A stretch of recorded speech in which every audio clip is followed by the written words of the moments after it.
of the Board of Trustees of the Village of Lake Barrington.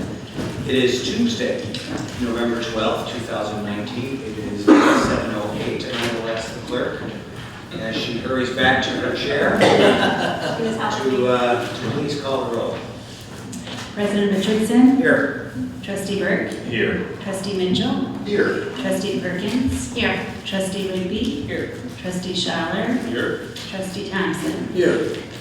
Okay, as we celebrate Veterans Day yesterday, why don't you all rise and join me in the Pledge of Allegiance to our flag.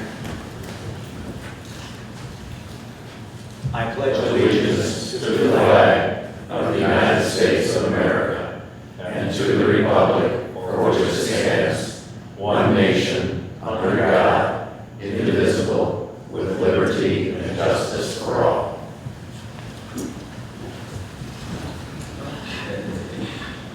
Agenda item 3 this evening, or 4, excuse me, is approval of minutes from both our Committee of the Whole and our regular monthly board meeting from last month, October 8, 2019. Are there questions or edits for the clerk relative to the draft minutes contained in the minutes?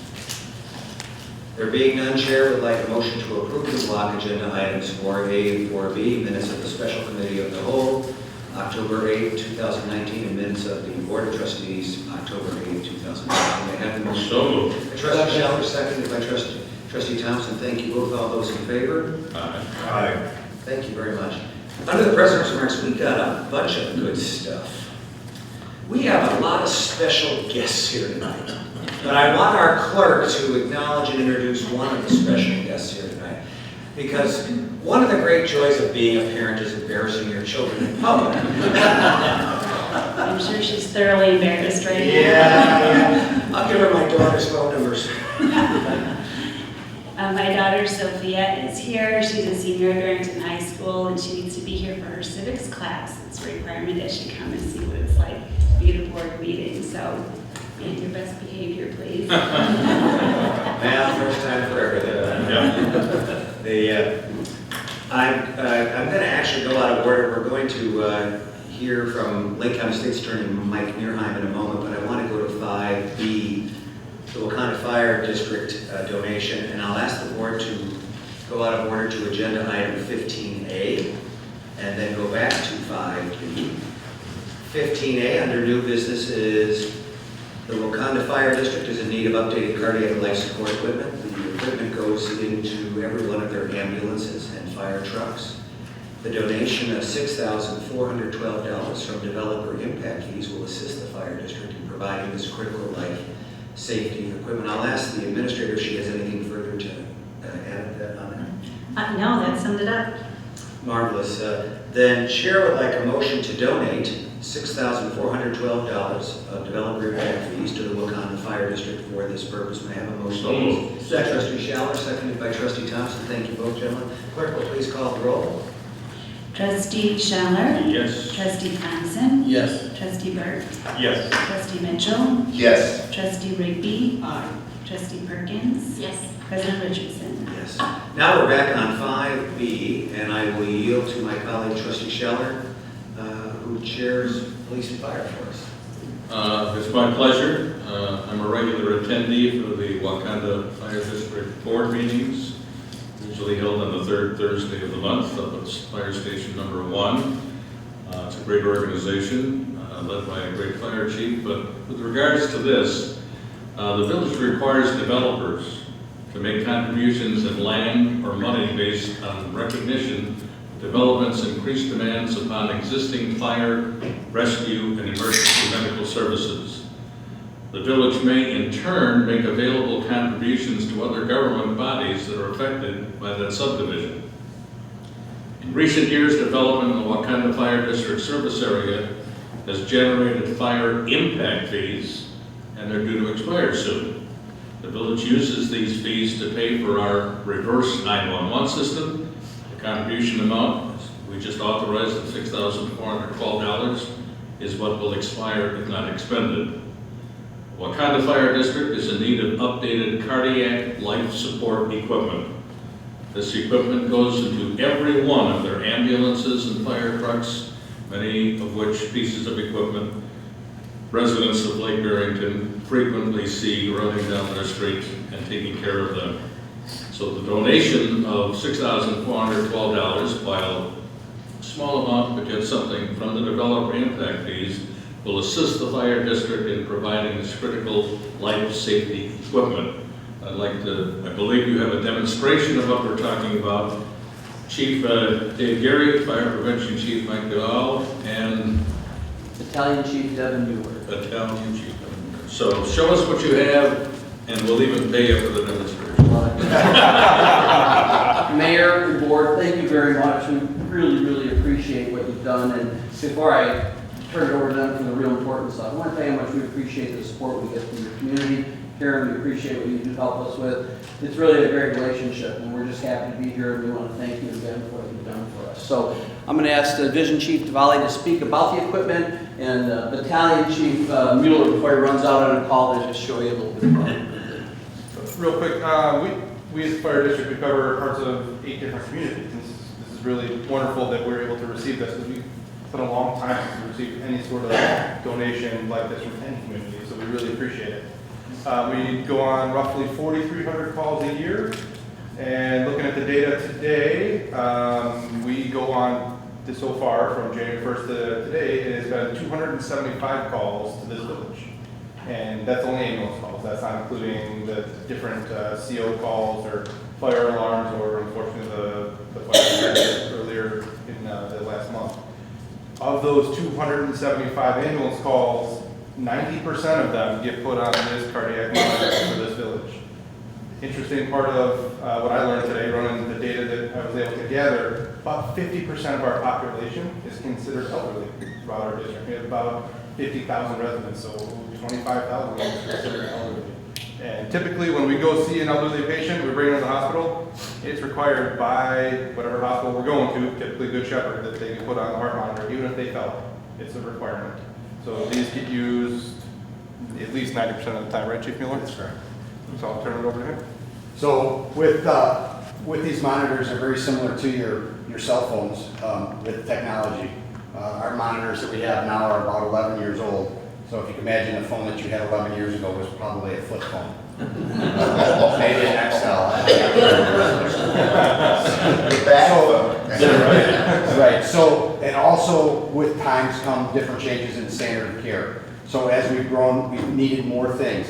This monitor, this is the newest version out. You'll see this monitor if you go to Good Shepherd. They use this in their ER on all their floors, anywhere in the hospital. This is able to not only do 12-lead heart monitoring, look at the heart in many different directions. It can do oxygen monitoring in your body. It can do breathing monitoring, showing you the rate and quality. It can do CO monitoring for carbon monoxide. This particular monitor is no longer Bluetooth. Bluetooth is a thing of the past with monitors. It's all going to be Wi-Fi. By 2021, anybody that has a monitor that's Bluetooth is obsolete. You won't be able to use it. This monitor talks to our actual reporting that we do, our software reporting, our PCRNs, all of our patient reports that go right to Good Shepherd. This talks directly to that, so they get that information immediately. When we fill out a call or put somebody on a 12-lead, it takes a picture of their heart. Good Shepherd gets it immediately. We just press one button, they get all the information that's stored here. This new monitor, which we're kind of excited about, will actually help us on pediatric calls. It actually will coach us through a pediatric call and tell us if we're doing the proper CPR when we have the leads hooked up. So that's something, the pediatric calls are always the most stressful calls. Almost all of us have kids, they were all little at some time, so those are always the stressful calls. One other thing is the size and weight of this is about half the weight of our other ones. Again, with what's going on nowadays, the standard of care, we're bringing more and more equipment into the houses, so we got to carry more and more bags. So by just lightening up a little bit, we're able to alleviate some of the stress on the guys coming in. So these are, sorry. I'd just like to say, anyone as old as me might remember a television show that was on way back in the 70s called Emergency. And you'd see these fancy paramedics, which really got me interested. They take out the paddles and they defibrillate. Well, this is what does that for us, except we don't use paddles anymore. It's technology, it's changed, it's more effective. Devin might do a pull-up pad. We literally put pads on the chest. It's not done, there's no drama before. It still does the same thing, the body still reacts, but it's done much differently. So I thought I'd mention that's the piece that does it right there. So, Most important thing about this is the price tag. They range from 30 to 40,000 a piece. And we are required by our hospitals to have the $40,000 one because of all the stuff Chief Mueller just mentioned. So we really appreciate your donation. to be it's able to helpful, we fund- buy 4 of them when we buy things. Yeah. We have 4 ambulances. You're also applying for a grant to help you with this? Yes, we are, and we've applied for a lot of grants. We haven't gotten any positive response yet. It's very challenging sometimes to get those things, but we're not going to give up. We keep trying because it'll be good for us. So, but we can't thank you enough for your help. It's really great. Thank you. Thank you very much. Thank you. And I think Yes, we have something, Bill. And we really appreciate seeing Trustee Schaller coming to our meetings. We've gotten to know him, and it's been a pleasure to see him there.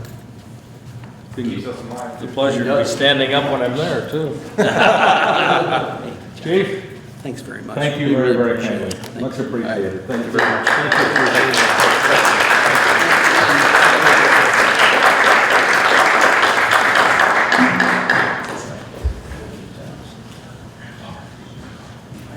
I wanted to mention that part of this whole idea of where to give this money started with Administrator Karen Dalton. I want to thank her very, very much for instigating this process, so thank you.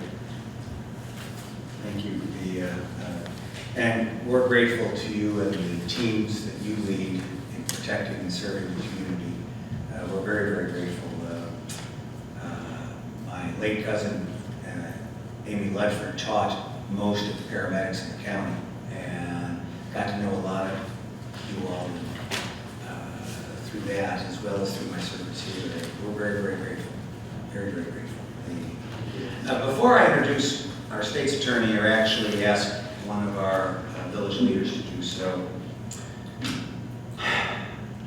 I don't have a Notre Dame story. However, last month I had to eat my words because Trustee Thompson's Georgia Bulldogs bested my beloved Fighting Irish.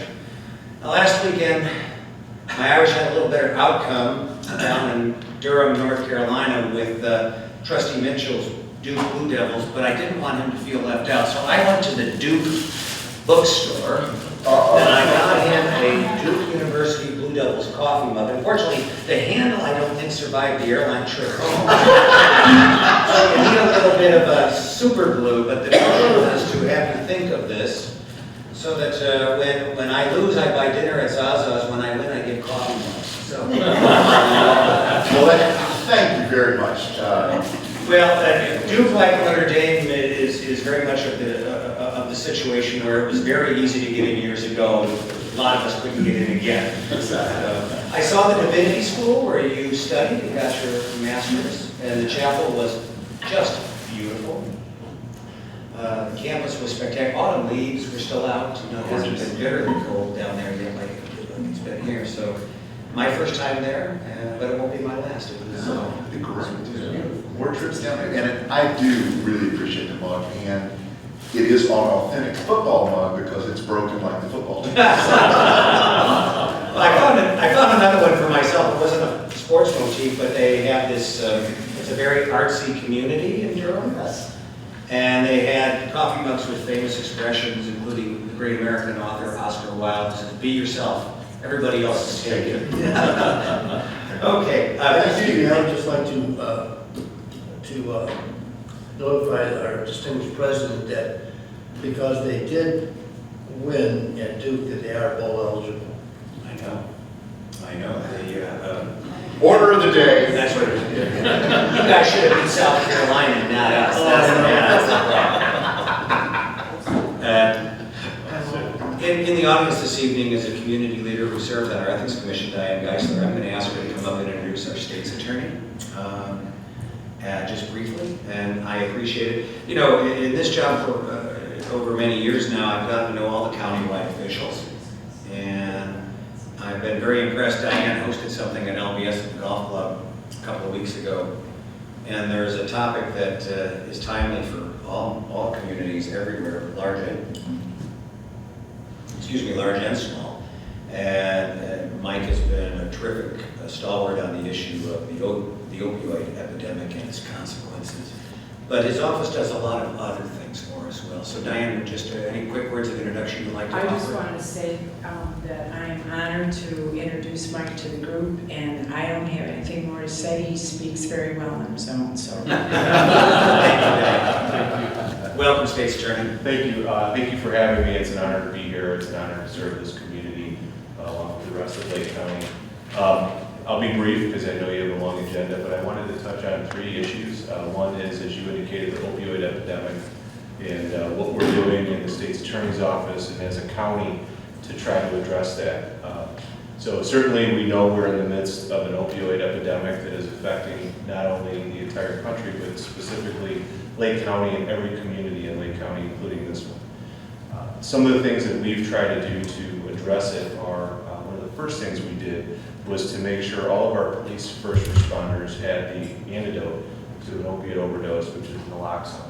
That's something we did in 2014. Hundreds of lives have been saved by the over 40 police departments and our sheriff's department that have been to several of these scenes, and they've gotten there. And thankfully, they've had this antidote, and they've been able to issue that and save somebody's life, which is remarkable.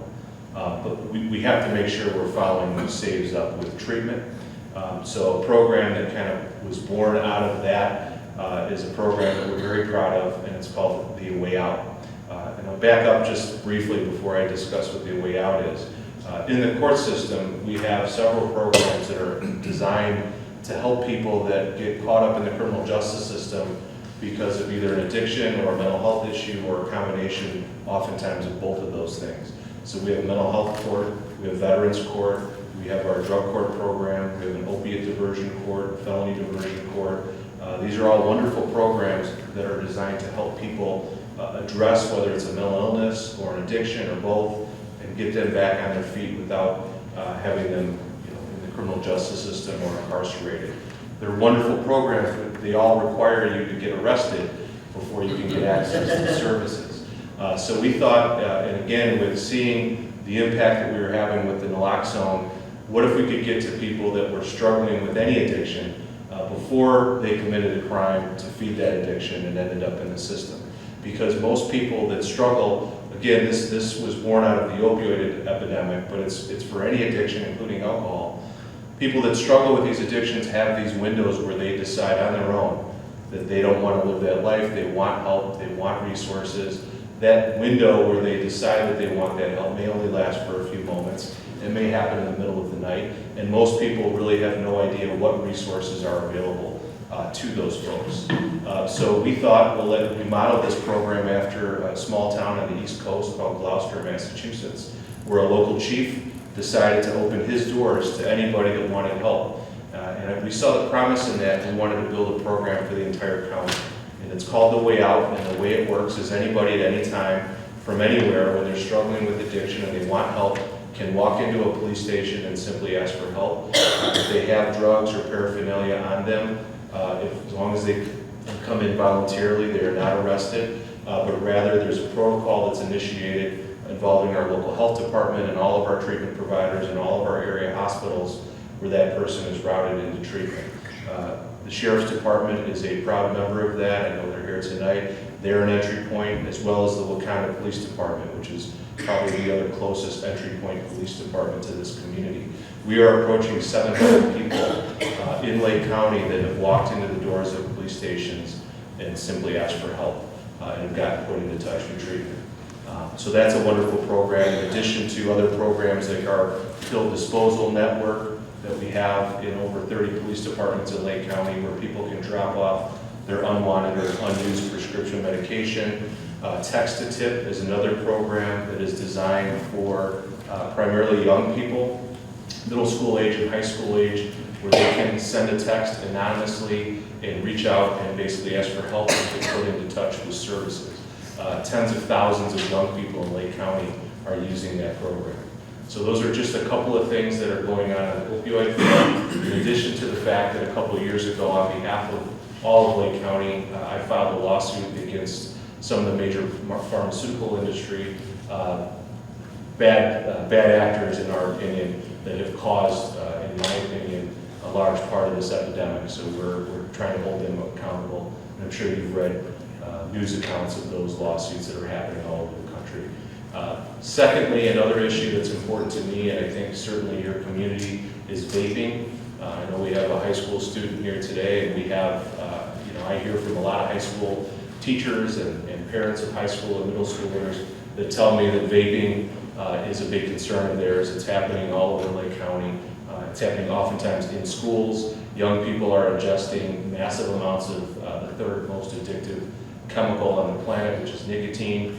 They have no idea that they're ingesting such large quantities of nicotine through these products. Sometimes cannabis is being ingested as well. And these products have been marketed and targeted to young people based on the marketing tactics of certain companies, as well as social media and the flavors and things like that. So because of that, I filed another lawsuit on behalf of the people of Lake County against Juul. A few months ago, we were the first county. Not the grocery store. Not the grocery store, clarifying that. We were the first county in the United States to file that lawsuit alleging the fraudulent marketing tactics that they've been employing, really that's targeted at our young people. And lastly, and I'm going fast, but I want to be respectful of everybody's time. I want to just let you know the service that our office provides to every resident of Lake County. Part of our office is the Children's Advocacy Center, which is a subdivision of the State's Attorney's Office. The Children's Advocacy Center is the facility where we handle all the physical and sexual abuse cases involving children that occur in Lake County. And our numbers are through the roof. This year we are on target to conduct 1,200 forensic interviews of children. That's several interviews a day, every day. Some horrible things happening to our young people. But the nice thing about the Children's Advocacy Center is we have a facility in Gurnee that's, again, available to anybody in Lake County.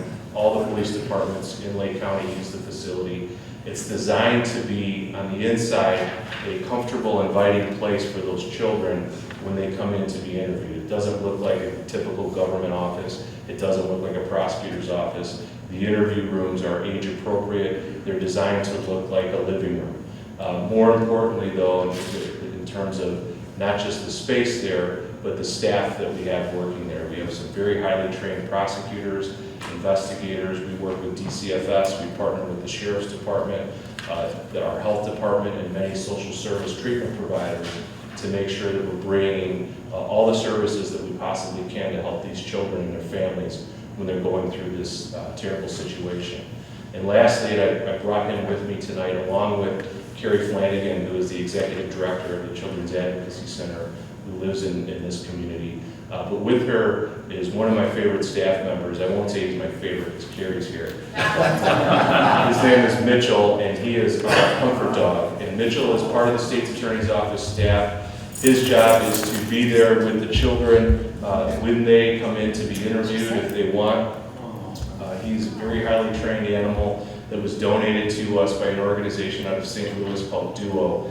And his job is to just be a source of comfort and release for children that come in to be interviewed. And there's a relatively recent law in Illinois that allows, in appropriate circumstances, dogs like Mitchell to be in court with child victims when they testify, because as you can imagine, that can be an incredibly traumatic experience. And having Mitchell there with them helps them get through some tough times.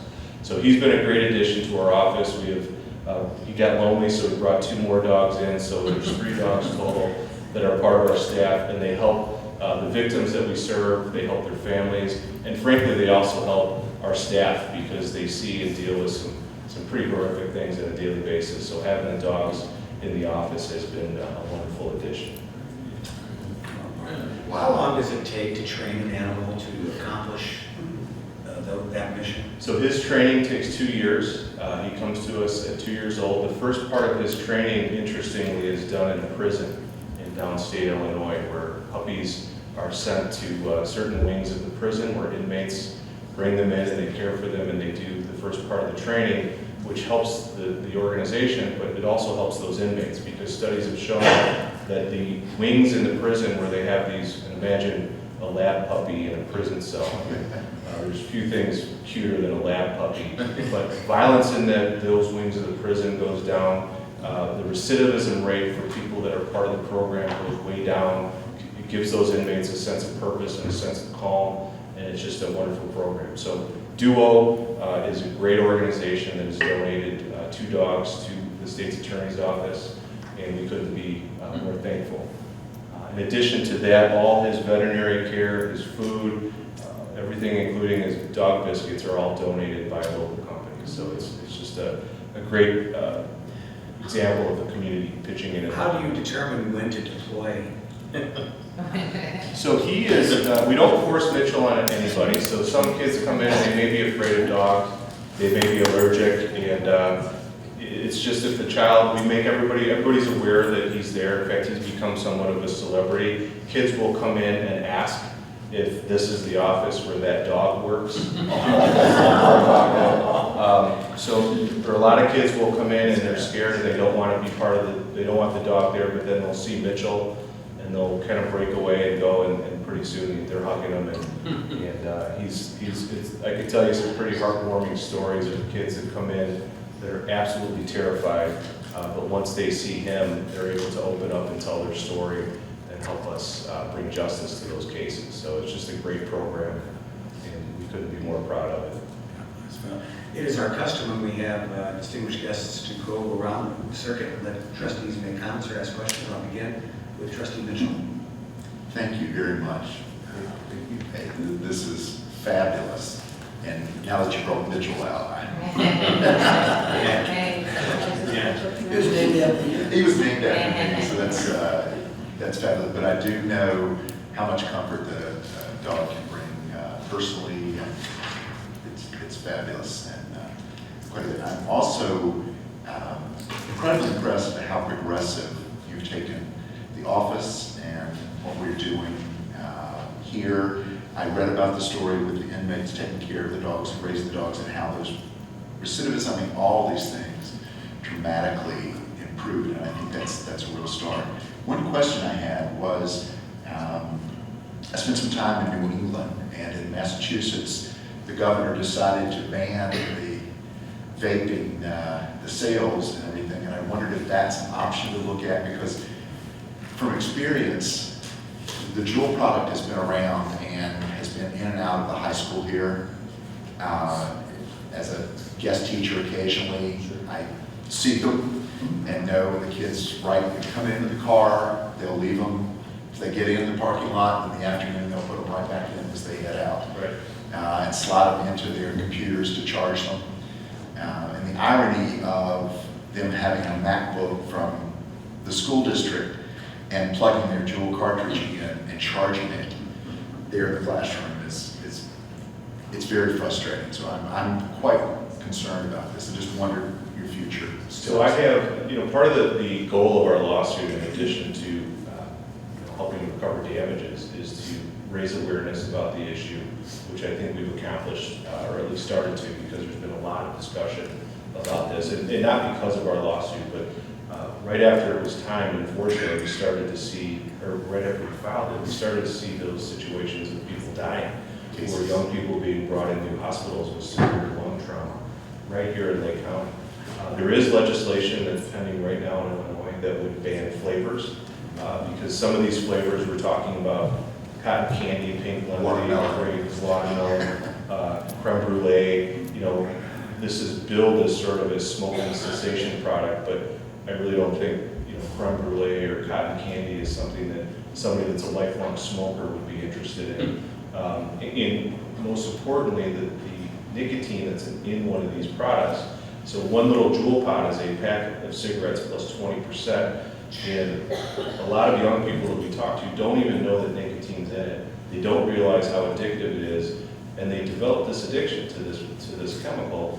That makes them more susceptible to use other drugs and become addicted to other things. There's just a lot of reasons why this is a horrible situation.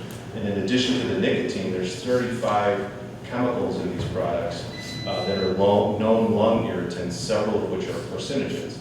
Because the other thing we hear a lot from youth youth is they feel like, okay, well, maybe there's nicotine in it, but it's not as bad as smoking. It's not going to cause cancer. It won't hurt me. It's vapor. It's harmless. And that's the concern. I have teenagers myself, and it's easy to hide. You can use this. You're not going to smell it. As you mentioned, these products look like USB drives, so your typical parent might find that in their child's backpack and not think twice, not know what it is. Used to be if your kid was smoking in their bedroom, you'd know, you'd smell it. Not anymore. So there's just a lot of reasons why this is bad. I know some villages are considering bans or moratoriums on vape shops. But really our target is with respect to Juul because they control such a large portion of the market share. And as it relates to youth. Frankly, if adults want to use this product, that's their business, just like if they want to smoke cigarettes. But when young people, and this is being targeted to 11 and 12-year-old kids, that's where we need to step up and let them know that's wrong. Trustee Thompson. Thank you, Mr. President. First, I wanted to thank you for the work you're doing on the vaping and the children's advocacy. In many ways, they're interconnected, and it's so important to be able to meet those needs. But yesterday was Veterans Day, and the Way Out program has been a true lifesaver for veterans. And I'm a veteran. I live at Lake Barrington Shores. And in 2017, your sheriff made a Way Out presentation to not just the veterans, but to all the people who live at Lake Barrington Shores. It was a wonderful piece of work. And so I spoke with your sheriff yesterday at North Barrington School, where we did a program about doing it again in 2020. And interestingly, he said that he recommends it be done every 6 months because people tend to forget about it. Sure. Which is, to me, was just, how could people forget about that? But anyway, thank you very much, and we're going to see if we can get that done again next year. Thank you. We are looking to expand entry points in addition to the police stations and the sheriff's department. We're looking to bring on some fire stations as entry points. And I know there's firefighters here and police officers, so I got to be careful, but lots of people like firefighters, not everybody likes the police, and that's just the reality. And we know when we're asking people that are suffering from addiction to trust us and come in and ask for help, there's a lot of people that are still reluctant to go to a police station. Now that's gotten better, and we've heard some great stories from people that have done it that said, hey, I went in expecting that this was a trap, and I ended up getting a hug from a police officer and they drove me to treatment. So that's what's really happening, but there's still sometimes that perception. So we're looking for any way we possibly can to encourage more people to come in, and we are looking at some pilot programs with some local fire departments. Terrific. Thank you. Thank you. Trustee Burke. Thank you for taking the time to come in and introduce yourself, and I love the agenda that you presented, and I love especially that we're doing a lot more than just talking about these issues, but you're taking real, tangible, meaningful action that is beginning to show merit, and particularly in the area of both the opioid epidemic and mental health. And I have a daughter who works in the mental health thing, and she talks about addiction and the connection between those two, and too many people being vilified for the addiction when in fact what it is underlying mental illness, and it's just self-medication. Right. That's the only way they know how to make themselves feel better. So doing those things together is real and remarkable, and it will definitely have an impact, so thank you for that. Thank you. Trustee Shallow. Thank you, President Richardson. Likewise, I echo what has been said about what your department is doing, and I'm grateful and complimentary of that. In anticipation of January 1st, when the state of Illinois is legalizing something that hasn't necessarily been legalized in this state, there's been a lot mentioned about the additional pressure that will put on your department as well as the sheriff's department, and how do you still keep the rest of us safe? Any thoughts on that? So that's, recreational cannabis is something that I make no bones about the fact that I'm not in favor of that. I haven't been. And it's not me speaking as a prosecutor. A lot of people, when I say that, they feel like, well, you just want to put people in jail for smoking weed. That's not the case. As you can tell, I have a passion for addiction and issues like that. My concern is more as a parent than as a prosecutor. But really as a prosecutor, I do have a concern in terms of public safety, because one of the things that we know will happen is, two things we know will happen. When we look at other states that have done this, youth usage of cannabis will go up, and our traffic safety will be negatively affected. There will be more people on the road under the influence of cannabis. And as a society, we've made some pretty great strides in the past several years in terms of DUIs or drunk driving. Those numbers continue to decline. However, drug driving has begun to rise. And the problem that we face with regard to cannabis is currently there is no established threshold number like we have for alcohol. So for example, with alcohol, we have a number 0.08. I can go into court if somebody's above 0.08. We have a test. We can stand in front of a jury and say, you know, the legal limit is 0.08. This person was at 0.15. They're drunk, and juries will hold them accountable. The problem with cannabis is twofold. Number one, we don't have such a number yet. There's really a lot of debate in terms of what that means to be impaired. And cannabis is absorbed into your body much different than alcohol is. The other problem, though, is even if we had such a number, we don't yet have a standardized test that's been accepted by the courts, like a breathalyzer machine we have for alcohol. So what we're left with are standardized field sobriety tests, like you see on TV where police officers will do tests with folks. A couple problems with that. One, they're subjective, and juries, just with my experience, don't always, even with alcohol, unless somebody's significantly impaired, it's hard to convince somebody that somebody failed those tests. But secondly, and the bigger problem is, in order to conduct those tests, you have to be a certain type of police officer. It's called a drug recognition expert, or a DRE. Currently, Lake County has 6 for the entire county.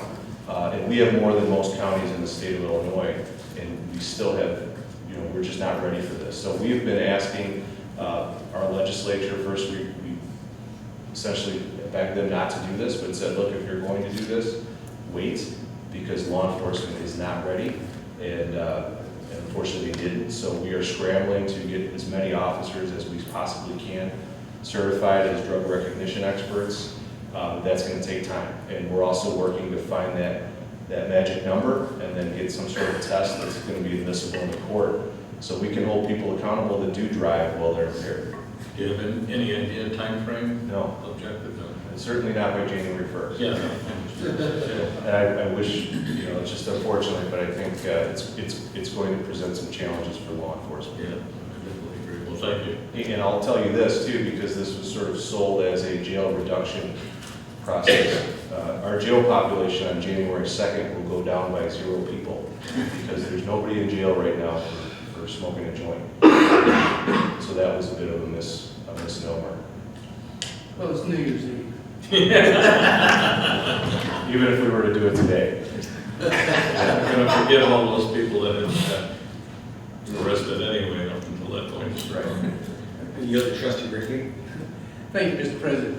State's Attorney Nerheim, it's good to see you again. You too, sir. We've had previous experience together downtown Chicago, and I just want to thank you. I think the net result of your conversation with us tonight is you instilled a lot of confidence that we've got a state's attorney is leaning forward in the foxhole, trying to anticipate the kind of things that are coming our way, and have established a number of programs to help our residents and our communities take care of themselves. So thank you very much. Thank you.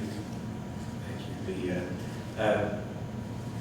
I really appreciate your leadership on both the vaping and the cannabis. It's no big secret. Those who know me, I think the cannabis legalization is dreadful public policy. We've opened a genie out of the bottle that we have no way to control and no idea what it will do. These children that we are charged with protecting, be that our own or the communities, are supposed to be able to count on us. And this is terrible public policy. I have a dear friend who is the mayor of Colorado Springs, Colorado, John Suthers. He was the Attorney General of the state of Colorado when they legalized it. I'll take the liberty of forwarding to you a speech he gave on the AG during legalization, and now he's a mayor who lives with the consequences. And the secretary of the state, And he makes a point that, during the campaign, there were three basic arguments. The sale of marijuana would produce enormous amounts of revenue. Regulated commercial marijuana would put organized crime and the black market out of business. And three, a regulated marketplace would lead to less underage access. None of it is true. And I get real preachy on this because this is at the end of the day where rubber hits the road for all of us in local government. These are the kids that we're all supposed to look out for. And we have not only let them down, we've told them bad things are a good idea. It's dreadful public policy. When we consider that issue before this board, I have already concluded, based on talking with prosecutors around the country who have come from states in Washington and Colorado that have been down this path. There's not a chance, there's a surer chance the sun will rise in the west tomorrow morning than I will ever vote for it here. And I would applaud you and our friends in law enforcement to comply with the law in its full entirety, but also to be as vigilant as possible because it is dreadful public policy. And I think our friends in Hollywood and in the celebrity community have a lot to account for because children look up to them for role models. And I think the messages that society sends our youth is equally dreadful. I'll get off the soapbox, but I thank you for being such a great representative for all of us. And we won't take more of your time either, but thank you for coming by, and thank you for bringing your buddy here. What a good guy. We got these great walking trails. You can bring them out here, run around. Actually, you should know Mitchell lives in North Barrington. So Mitchell's a resident of this area. And actually, a senior at the Barrington High School just wrote a huge article on Mitchell in the last report this month. So. Well, Mitchell, if they don't treat you well next door, you got to welcome them. Come over here. Thank you. Thank you so much.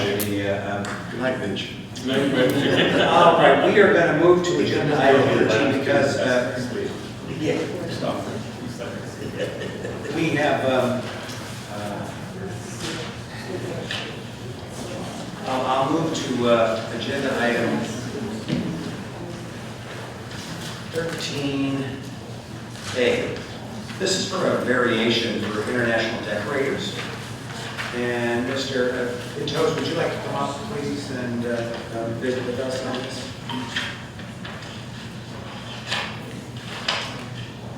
And I'll yield to the administrator for purposes of setting up the conversation. And then we'd love for you to introduce yourself, tell us about your business, and then we'll move to the agenda item.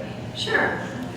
The Zoning Board of Appeals held a public hearing in October, and after careful consideration of the facts presented, they are making the recommendation to the village board tonight to allow the petitioner to maintain in a good and safe condition an existing vacuum storage system on the exterior of the building, which is in the back, not visible to the right-of-way without the screening that's required, otherwise required by our village code.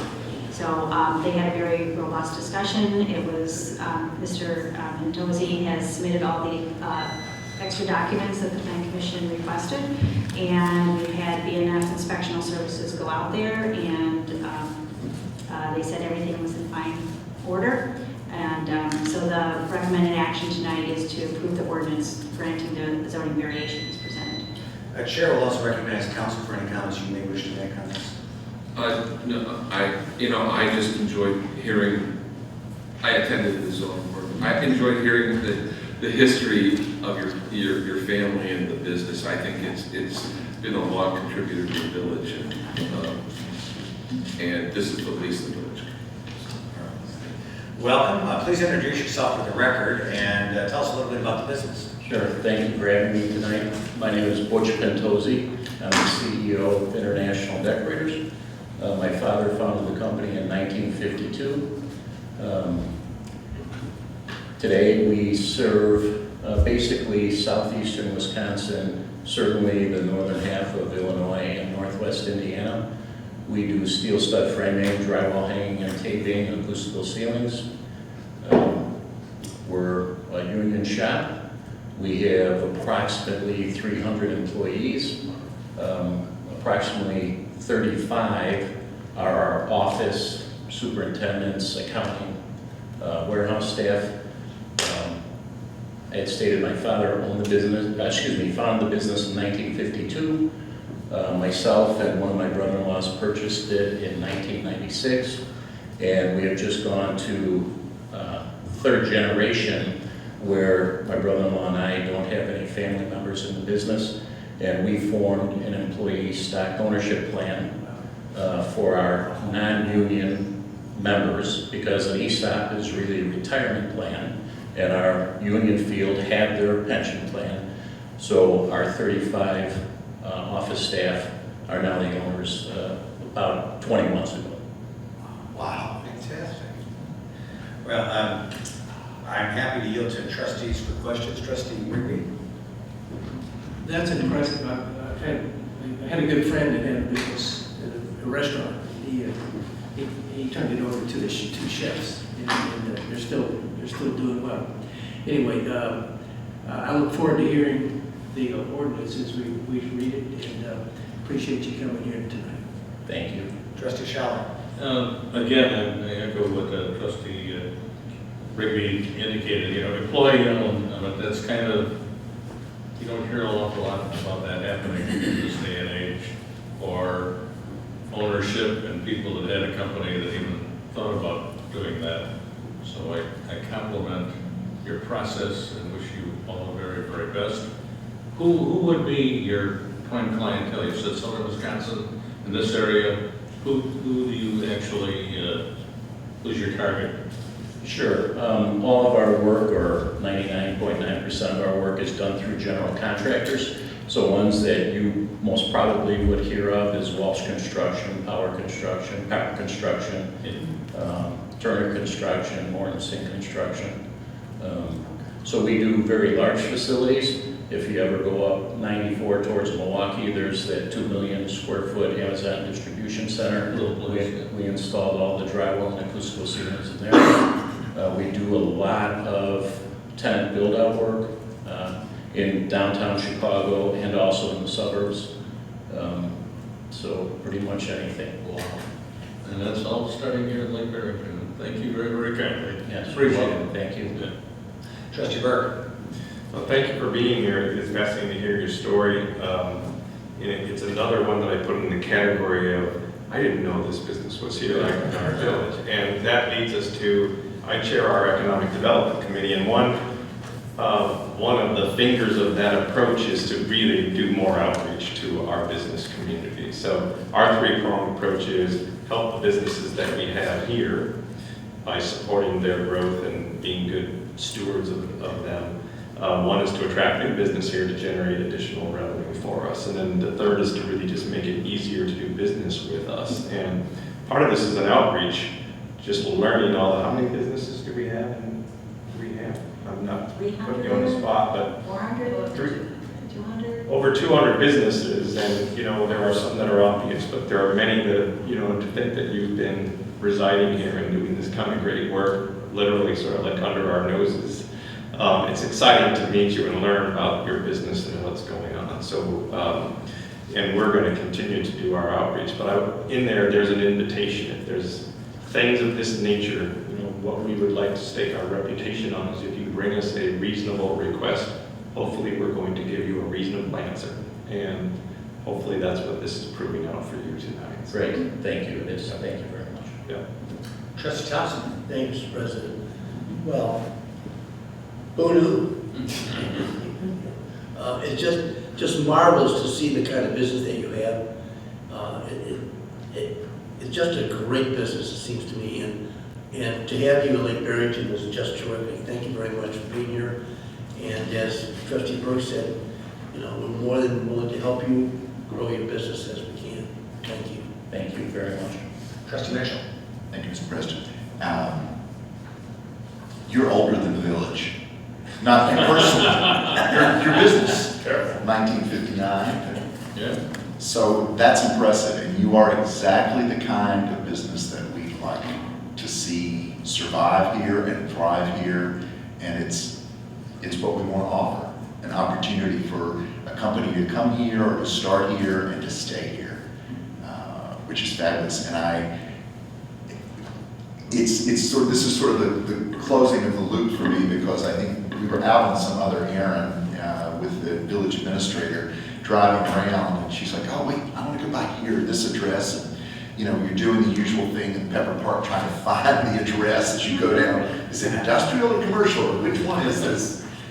And we go down there and we looked, and it's like, yeah, but what are you going to do? You know, when you look at something like that. And so I'm so excited that you're here. Thank you for coming in, and we're glad to have you. Thank you very much. Well, in the interest of respecting your time, Chair is happy to call the ordinance at this time. Chair would like a motion to approve ordinance number 2019, right? 10. It says 2018. Oh, I'm sorry. So You're that's right. all right. It'll just come out of your check. How many times, like, we both read this and don't see that? Oh my gosh. The brain just fills it in. There's a great Dean Martin Gold Diggers bit with that, where she messes up the lyrics in one of the songs, and that's okay, it'll just come out of your check. You're not taking any checks from you guys, though. I took a survey with my wife about where we should live, and she said South Carolina, and I said 1957. So we're at 13A. Chair would like a motion to approve ordinance number 2019-0-10, an ordinance granting zoning variations. None? Yes. Boy, oh boy. We'll take out your paycheck. Turn it.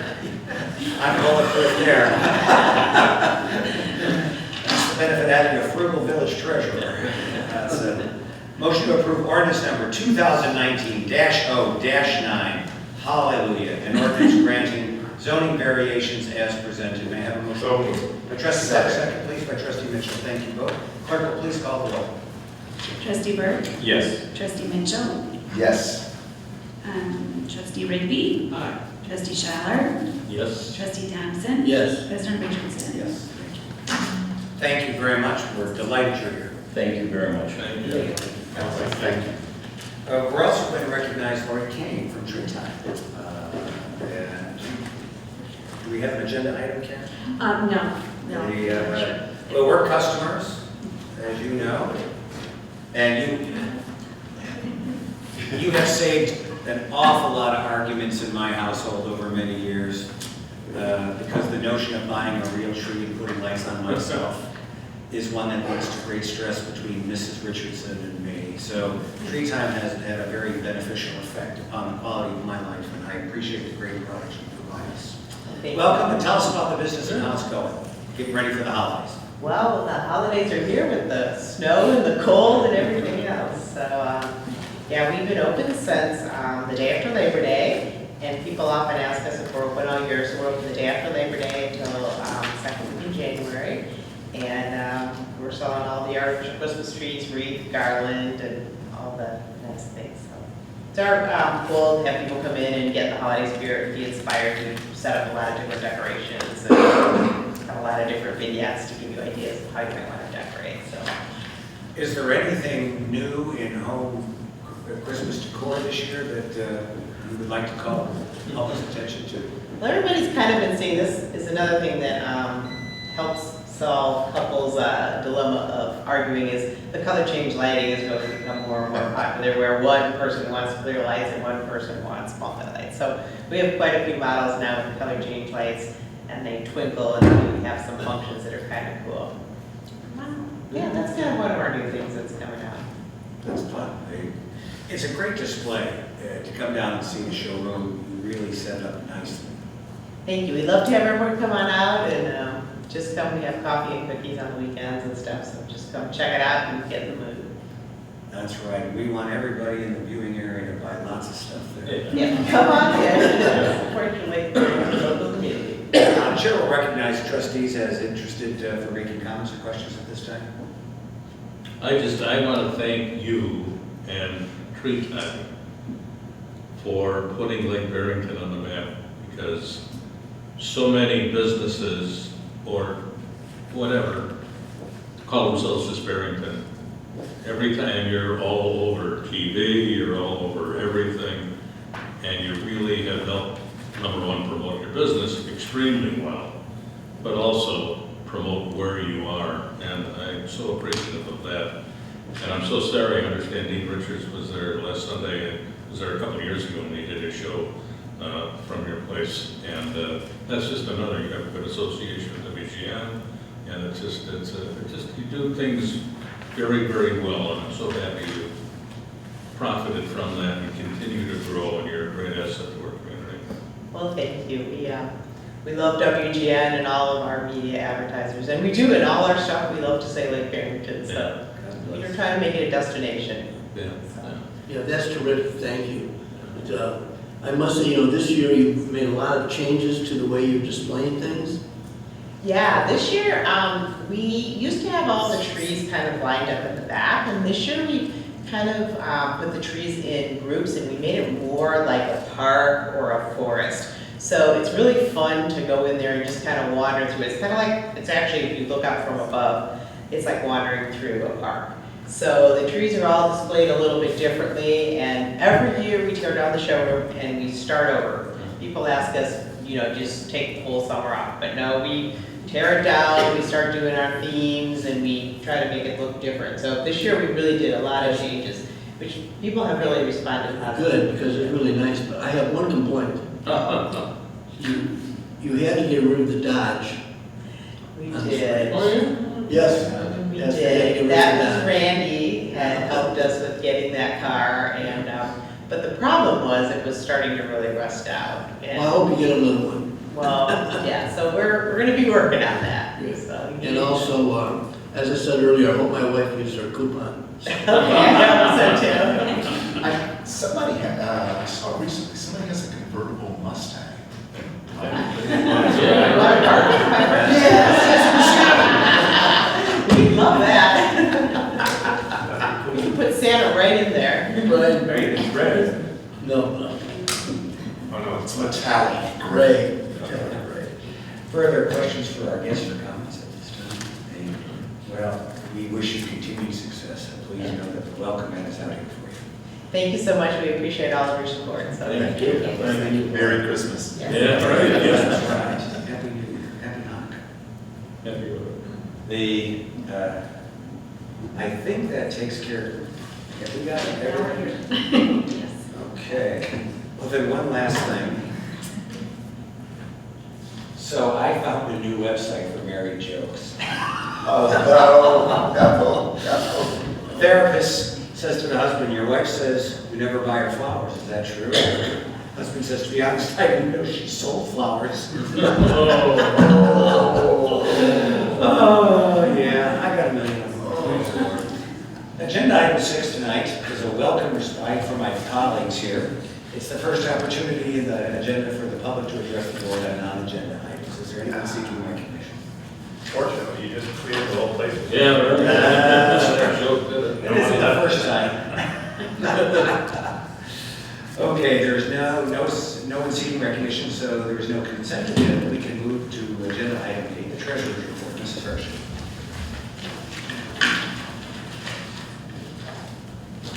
Good evening.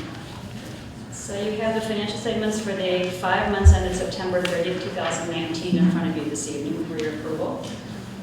Looking at the flash report on page 2, you'll see we have $2,600,000 in assets. Our current liabilities are at $417,000, and our equities at $2,194,000. So that our liabilities and equity equal our assets at $2,611,000. Is that equity about at that 65% level that we see? It's actually, it's probably the highest it is going to be ever during the year because we have all the real estate taxes just recently collected. So it's about 85% right now, but it'll start to head down because in September is our last big real estate tax payments from labor. Okay, thank you. So it's our highest balance usually in the year. It'll start to peter down. Excuse me. You can see revenue for the first 5 months is $1,424,000. Our expenses are at $998,000, leaving us net income of $426,000. You can see compared to last year at this point, our net income was $405,000. It's remarkably close. When we go to look at the budget, we'll see that there's some ups and downs in the revenues and the expenditures, but we're still about the same as we were at this point last year. Below the line, we have our major expense items for road work. They're sort of singled out. Year to date, there's $36,000 of what we call extraordinary non-MFT road work. It is, budgeted though, but not in our normal expenditure columns. This past month, there was $21,000, and that was for reclamite sealant. Reclamite. I knew reclamite sealant applied to the Barrington Road. That just was the one item this past month that falls in that category. So if we flip forward to page 11 and 12, we'll do our budget to actual comparison between this year and last year.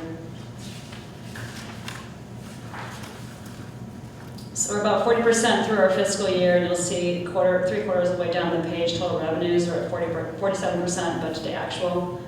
Going up and down the column, looking at the variances from current to prior year, you can see that we have lower real estate tax revenue right at this point compared to last year. That's really just a timing difference. Utility and telecom taxes are lower and sales tax is lower. But those are all bolstered by higher income tax and higher use tax.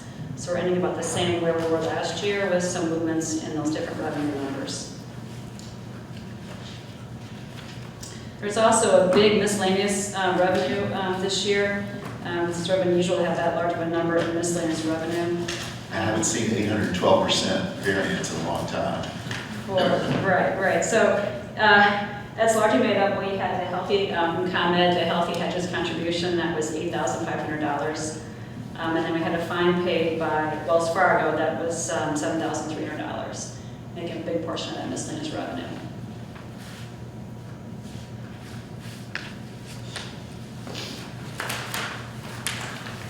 So then on page 12, you see the expenditures. We're 31% budget to actual. I don't really have anything to point out there at this point in the year. But with the exception of building permit revenues, everything is, revenues and expenditures are pretty much performing as expected and budgeted at this point this year. Any questions on the general fund?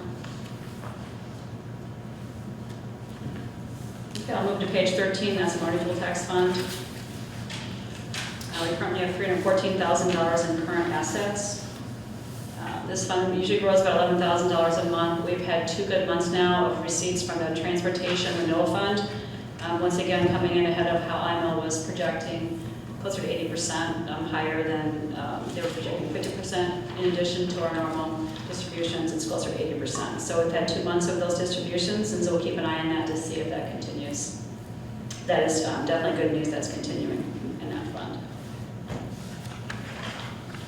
Page 17 for the water sewer fund. There's $1,503,000 of current assets in that fund, and we do like to keep a balance in there for large, repairs and as needed with our increasing age and infrastructure. Capital amounts or material and dollar amounts when those are needed for that fund. There's $180,000 of planned expenditures in that fund for the year.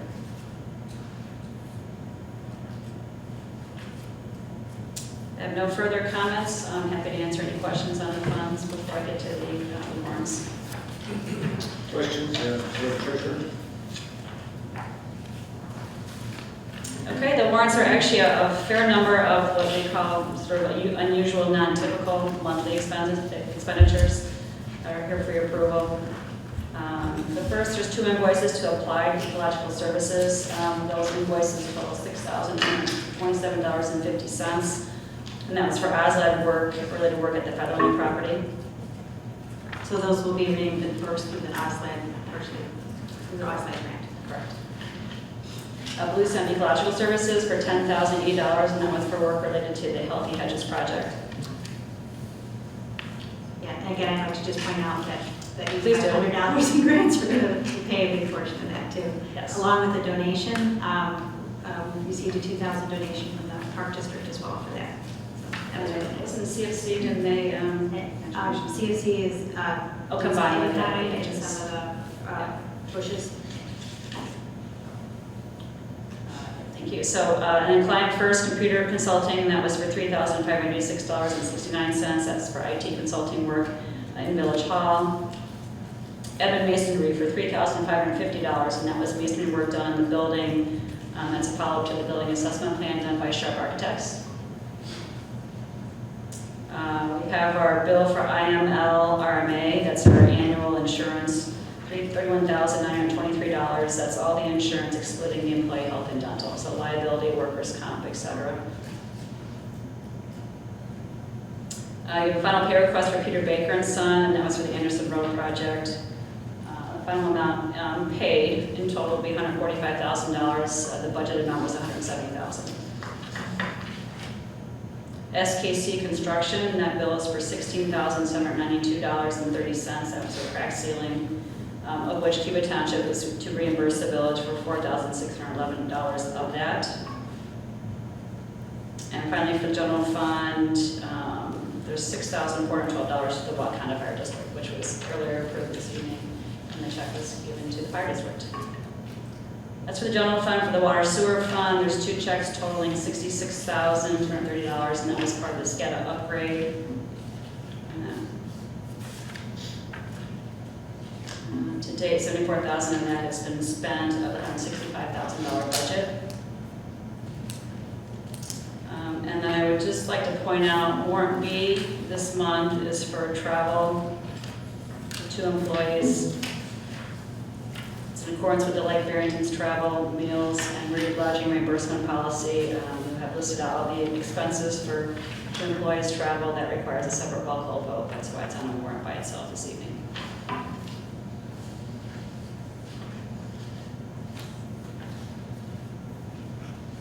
Any questions about any of the warrants?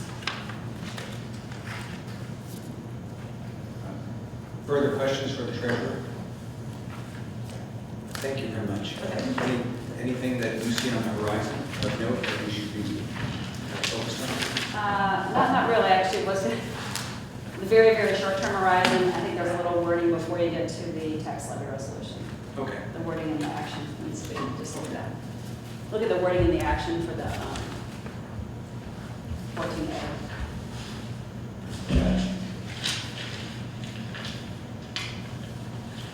It's not an increase of 788, it's an increase of 300 for a total 788. Right. And your memo to us spells that out. Absolutely. Thank you. Okay, there being no questions or comments from the treasurer, the chair would like a motion to approve in block agenda items 8A through D. A, approve financial statements as of September 30, 2019. B, pay bills in the amount of $382,988.10 as listed on the accounts payable warrant A, dated November 12, 2019. C, pay bills in the amount of $3,170.57 as listed on accounts payable warrant B, dated November 12, 2019. And D, pay bills in the amount of $5,237.91 as listed on the accounts payable warrant C, dated November 12, 2019. May I have a motion? So moved. By Trustee Rigby, seconded by Trustee Thompson. Thank you both, gentlemen. Clerk, please call the roll.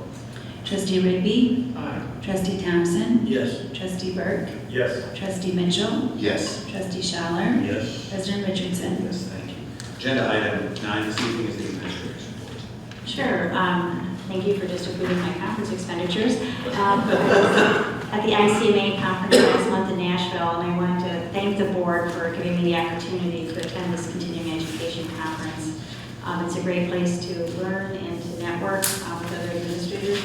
I attended sessions on economic development, financing and incentives, retail development, cyber risk was a big topic, and also what was interesting is preparing for the next recession and strategic planning were other big topics that drew a lot of people into those rooms. I also had a chance to speak with a number of vendors about their products and services, and if you recall at the conference I attended last year, that's when I met with representatives from Client First, who are now our IT consultants who have successfully migrated us to the cloud. Secondly, I'd like to report that Clark Dietz will be out this week performing the required biennial inspection of the Woodland Drive Bridge over Flip Creek. It's a routine inspection report that, once completed, gets sent to IDOT as part of the National Bridge Inventory Reports. Also, this past week, last week had Bartlett tree experts out of Lake Barrington go check 3 silver maples on the right-of-way on Old Barrington Road, which I travel back and forth on every day, and they were getting kind of scary looking with some big voids in them. So they did confirm that, and they will be removing those in the next few weeks. It's just, and it was too dangerous for even like Cuba Township to go cut them down, because one way they fell on the street and 2 of them could fall on the house. So we're getting an arborist in there because they can destroy the trees. Last week, staff met with Better Business Planning to go over some of the changes, proposed changes in health insurance offerings. The good news is that the same plans that we have this year will be available next year, and that Blue Cross Blue Shield has added some additional doctors and hospital choices to these same plans. The inevitable is that the prices are going to be going up, and we'll be working with Trustee Rigby in the next few weeks, and we'll be making recommendations at the next month's meeting for our health insurance. And this Thursday, the Plan Commission meets to discuss and make recommendations to the board on recreational cannabis zoning and propose changes to the sign ordinance to slightly increase the size of temporary signs and to eliminate or reduce permit fees from those temporary signs, making the signs easier for businesses to obtain. And that's my report. Any questions? Questions for the administrator? All right, then we move to agenda item 10, the clerk's report. Okay, I want to remind everyone that the last day of yard waste collection is Wednesday, November 27th. We have had a lot of very happy residents who have come in to buy yard waste stickers and found out that they weren't required in November and they had to save that money. Yard waste stickers. They were so happy. And then the village assisted BayCog in selling the water test kits again this year, and we sold quite a few more than we did last year, so it was a successful event. Thank you for that. Questions for the clerk? No, not a question. I would just like to say, I believe BayCog reported that something like 85 or 86% of the test kits were returned. Returned? They were used. They were used. Yes, tested. Testing. Yeah, sorry. Yes, they had a high Which I percentage. think is a really good number. Fabulous. Great, thank you. Question is the trash collection schedule modified because of the holiday or regular schedule? This week? Yeah. No, it's the same, it'll be tomorrow. People ask me that question more than any That's a other good question. question. Whenever there's a holiday, they assume that it's, delayed. Right. Further questions for the clerk? There being none, we can move to the reports of the standing committees. 11A, branding and communications, I'll report on that, and on external relations, D. I attended a mayor's conference about a month and a half ago, and it was down in Dallas, near Dallas, in Frisco. Got to tour the Dallas Cowboys' new facility. It was really spectacular. Frisco is one of the fastest growing cities in the country over the last 10 years, so it's amazing to see that kind of breathtaking, explosive growth. Wonderful hospitality, but there were several fabulous speakers, and they had great speakers, one of which the administrator touched on from what she saw at ICMA, which was cybersecurity. And this was on the heels of 23 Texas cities being collectively attacked and held for ransomware on this, so making every effort to secure our digital footprint is certainly well appreciated and really top of mind for folks. I don't really have anything on branding and communications other than to say that we will be working on a newsletter, correct? Yes. And I will put a little president's letter in there and probably talk about the budget as well as some special events. 11B, community relations, special events, and veterans affairs. Trustee Thompson. Thank you, Mr. President. First, the veterans of Lake Barrington Shores wanted to thank President Richardson, trustees Rigby Shower, and village administrator Karen Dalton for coming to their Veterans Day event yesterday. And we hope you all enjoyed the cake. I did. Yes. The interesting, Senator McConkey had contacted the Veterans of Lake Barrington Shores about a 2020 jamboree, and we had a meeting about that, and it looks like they're going to want to see if they can get the Friar Farm on a weekend in June of 2020, on a Saturday. They don't have a date yet, but they're working on that. If it's successful, the veterans would like to work with the village administrator to do a 2020 application for Hometown Governor's Award. And speaking of the Hometown Governor's Award, it's going to be given on Thursday, and unfortunately, Village Administrator Karen Dawn Lane cannot be there because of the Plan Commission meeting. She had hoped to be there, just can't make it. But, excuse me, Veterans President Tom Gilder and I will be there receiving the award, and we will be bringing back a road sign. We're going to put up, so we need to know where we're going to put that up in the village. What's it going to say? Governor's Hometown Governor's Award. Hometown Award. Oh, beautiful. Yes, yes indeed. Wow, nice. So Great we thanks can to work on where that's going to yes. go, and we'll have Maybe in your council, office or so- something. Well, I could go on the road, I think it's, yeah. But I want to say again that Karen Dawn and Lauren Nicolini from LBS did a wonderful job of putting that together. Laura was fantastic. And it's just one thing, but thank you very much. And so, all right, next, it may not look like it, but I'm still working on finding a reasonably priced artist to paint our logo on the wall next to the Rogues Gallery. It's taking a long time. And for the December meeting, we'll have detailed information on acquiring sponsors to plant the 4 trees at Fire Farm next spring. And that's the end of my presentation. Any questions? Thank you very much. Appreciate the great program yesterday. Tom. Yes. And the other that we commended. Patty Boyd was our keynote speaker. She's a Gold Star mother. And she was the... she appeared here last Yes, yes, and she did just a wonderful job again. Thank you. Agenda item 11C is Economic Development Trustee Board.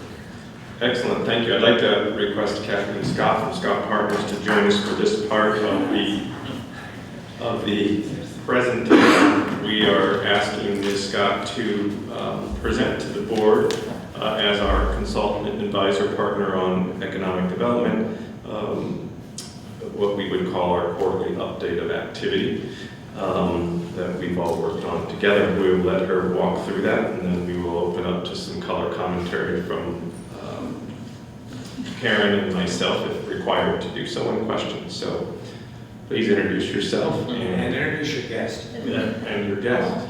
Well, that's my driver, my son Zachary. I'm Kathleen Scott with Scott Partners, and I'm here to give a quarterly report on the doings with economic development. If I can get close enough to the podium here. This past summer, Village Administrator Karen Dalton Lang and I successfully completed our primary outreach to local businesses by contacting business owners and visiting with them as their schedules allowed. These initial contacts proved to be a productive introduction for many of the business owners who had had very little previous contact with the village and had not generally viewed the village as a resource. Hopefully they will now feel more comfortable reaching out when necessary. And in the course of visiting the Lake Barrington businesses, we also had the opportunity to survey business owners regarding their perceived daytime population needs, the needs of their employees and of their customers. And their responses centered primarily around quick serve and sit-down restaurants that would address lunchtime needs. And a very far second place was some sort of small grocery store or a place where they could pick up things, perishables and food items. We also discussed the concept of having a business forum with these businesses during our visits. And we were advised as to the time constraints of small business owners, and we have adjusted our goal accordingly. We began inviting individual owners and managers to attend village board meetings in an effort to get them to come here to meet the mayor, to meet the trustees, to see how their government works. And our invitation has been well received by business owners, at least during our visits. I don't know that we've had many come since then, but I think our spotlight business will get them through the door, as we saw this evening. And which leads me to the village's enhanced spotlight business launched this month, highlighting Lake Barrington's legendary Tree Time Christmas creations as the inaugural spotlight business. Spotlight businesses will be featured in the village newsletter, on the village website, and on all of the village's social media platforms. Additionally, the spotlight business owner will be invited to attend the village board meeting to celebrate their status. Village trustee Andy Burke, village administrator Karen Dalton-Lang, and I have been meeting with potential developers and interviewing market study consultants regarding feasibility studies for potential hotel and grocery store developments. This is a longer process than we had initially anticipated, and getting in with these people, having the opportunity to meet with them, to pick their brains, to get a better idea as to the village's opportunities for developments of that nature is basically still ongoing. And we're hoping for clarification a little better in the future, but it is still something that's at the forefront of the projects we're working on in economic development. Village Administrator Karen Dalton-Lang, Village Clerk Lisa Pina-Talapa, and I have been working together to determine the most user-friendly and cost-effective municipal software program for the village. At this juncture, it appears the village's needs would be best addressed by starting with a very basic program for business licensing that would offer the opportunity for as-needed expansion via add-on software capabilities. So if in the future we decided that permitting really should be intertwined with this, it's an add-on feature that we can purchase, but we don't have to start out with the entire suite of software programs. And by focusing on business licensing, the immediate benefit is twofold. We will increase efficiency by reducing the repetitiveness inherent in our current system, while creating a database of village businesses as we were designated to do in our village's economic development plan. Which brings me to the point that we are currently in the process of updating the village's economic development Gantt chart regarding the status of where we are on all of the different points, and we will have it ready for the next economic development plan report. Any questions for me? Charlie, you trustee Burke. Before we open to questions, thank you for that comprehensive report. A couple of things. One is Administrator Dalton-Lang, I don't know if you wanted to say anything further about any of your administrative activities or any color to add to that, or? No, Kathleen did a pretty good job. I think, we've been reaching out to people, and as she said, with market study types of people who do this, and talking to some other economic development people in other towns. And what we've learned is that's really the route you need to go if you're going to attract like a grocery store or a hotel, that sort of business. Right. And what I would add to that is that we are leaning very heavily on the really inexpensive or free, as Karen said, maybe you buy somebody a coffee or a glass of wine. But we've been really tapping into people who have been willing to spend time with us. I'm very appreciative to Rick DeLille, who sat in a couple of meetings with us as someone who has done development work, and just kind of teaching us again a lot of the things that we don't understand about attracting business. And anytime we can tap into somebody with that kind of experience is very helpful. And each time we do that, it helps us refine our approach and spend less money and less time and resource to do that. We have some meetings. We had a meeting, as was alluded to, with a commercial real estate person who focuses on hotel. The purpose behind that was for them to provide us with a study, but really we also picked his brain.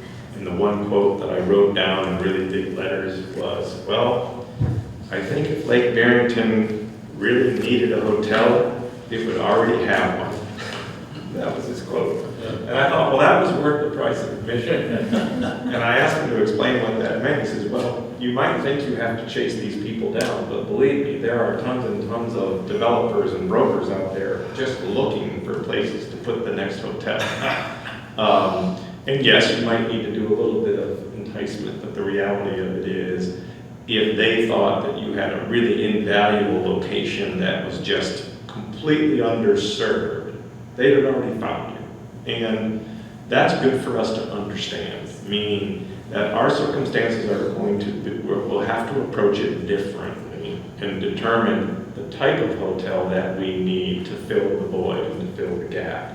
And that's where a study may be helpful. In other words, does it need to be higher end? Does it need to appeal more to your residents? Is it business travelers? Who is using this? Is it the hospital or the Cameron Sports Complex? And does that dictate the type of facility? So we're still refining. Why are we so hung up on hotels? Because the quick math is behind the gas station, it's probably the second biggest generator.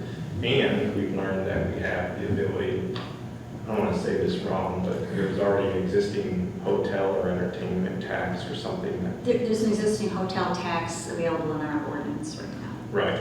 So that in addition to the revenue generation, tax from the taxes of the services, there could be an additional tax. And so it could become a pretty lucrative opportunity, and that's why we're spending so much time on it.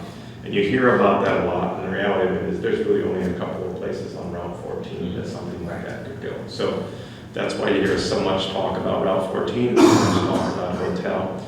And we're just trying to continue to refine that and focus on that, because everything else is kind of white noise in terms of how much money you can generate, whether that's with another fast food restaurant or whatever that might be. And that doesn't mean we're not looking for actively, but trying to move the needle, we still need to we need to hit some home runs, like a speedway, like a hotel, like a large revenue generator. Exactly, and I think we did learn as much of a buzzkill as it was to learn that if we were meant to have one, it would be here. He did provide us with a couple of examples, and I think we're going to be in the process of finding out how they did it. Was it Paris, Illinois? Was just like a little Lake Barrington, and like, well, we think we need a hotel, and nobody else thought that.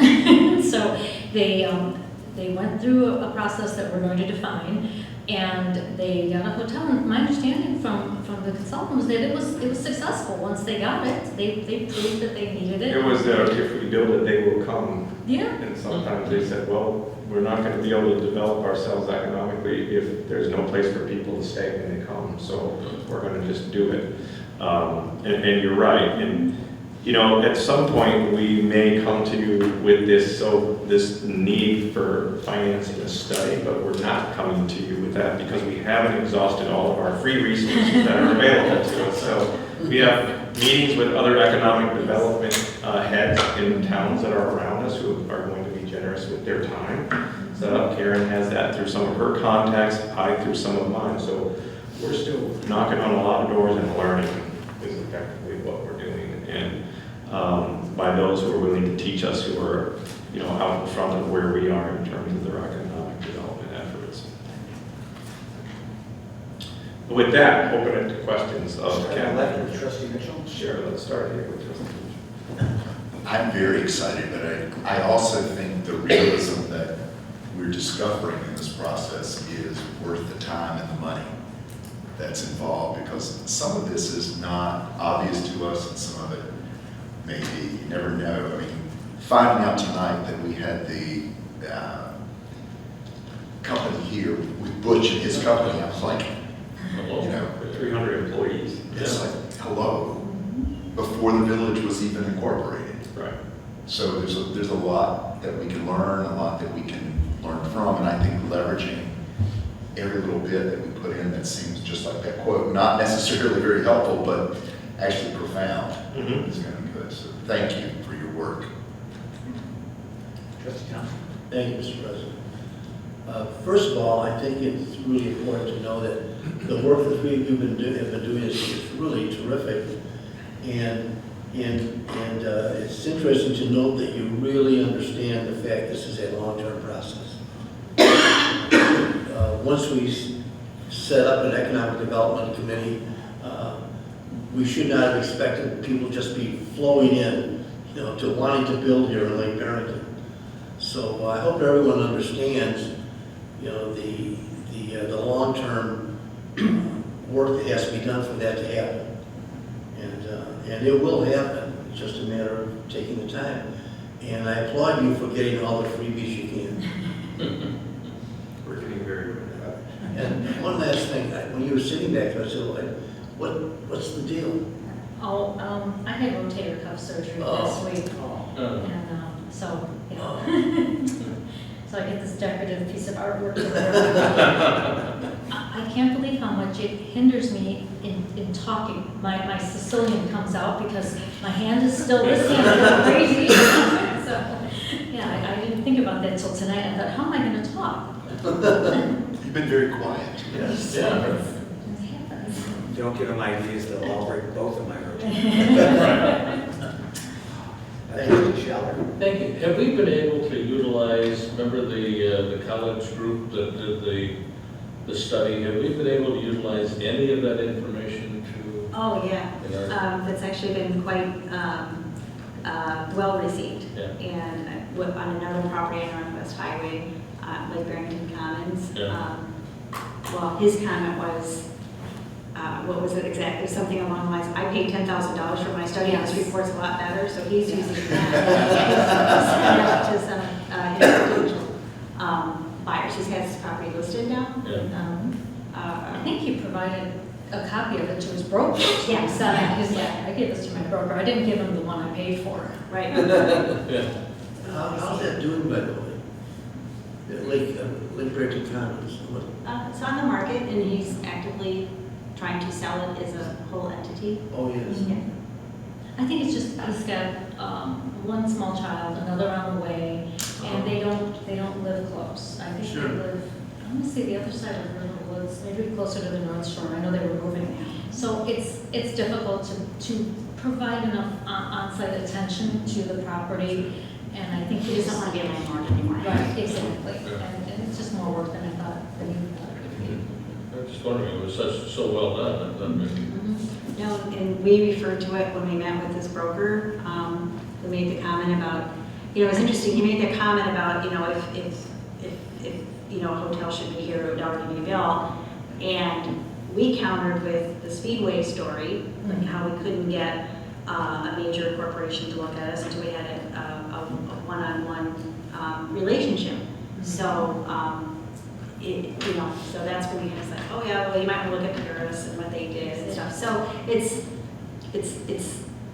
Trustee Burke's right. It's not like we're going to have a hotel overnight. It's going to be defining what that hotel could possibly be, and then doing a study and looking for it and building those relationships to get those attention. And making sure we can sustain it, because nothing would be worse than to build it and have it not work, have it fail. So, before we push too much in any one direction, we need to find the right niche and then the right fulfillment, the right type of hotel, whether it's boutique or travel or how many rooms and what we can successfully sustain. Trustee Rigby?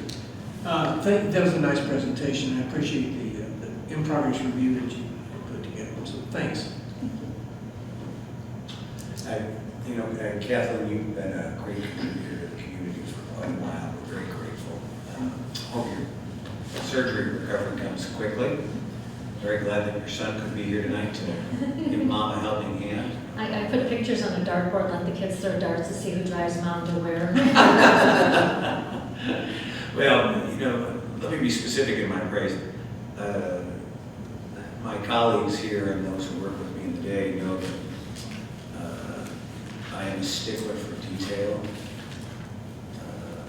I have a real penchant for paying attention to the small things.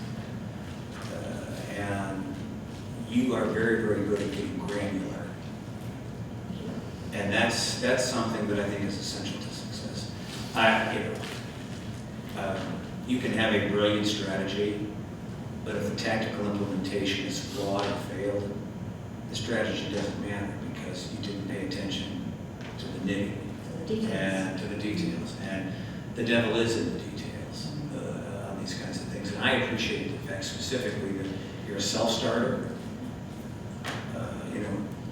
Andy has to nag me about a lot of things. I've never heard him complain about having to do that with you. So I appreciate your self-starting nature, and I appreciate greatly your penchant for staying attentive to all of the details, because I think that's how a small community differentiates itself. And you start by building some trust with the development community so they know you're a decent place to do business, and you develop your story about why here, the expertise, the subject matter capability, and only then can you differentiate yourself. And getting us up that elevator that requires real, consistent, tedious work on detail, and that's where I'm so grateful. I can defend our engagement with you because I think you're very, very good at it. Well, thank you very much. So, Chair, will yield back to Trustee Burke for any closing comments on this? No, just want to thank Ms. Scott and Karen. They're a great team. They're always available at moments' notice for meetings, and we are quite good at pulling meetings together impromptu and just getting together, even if it's a 30-minute call to touch base. So we do stay well connected as a group, and we're learning every day. That's the most important thing. And it's our goal to bring concrete results, not just talk about what we're doing, but I think every day we put ourselves in a better position to do that. So thank you both. Thank you. Thank you. Thank you, Kevin. Get better soon. Yeah. 11F is Finance, HR, and Administration. Trustee Ritter. Thank you, Mr. President. I just have one item, just to note. Karen is moving along on finding a building permit coordinator, and that's in progress now. Nothing to announce tonight other than the fact that it's working. And we will talk further in your area when we do the agenda items on the budget and so forth in just a minute. 11F, Open Spaces and Village Facilities. Trustee Mitchell. Thank you.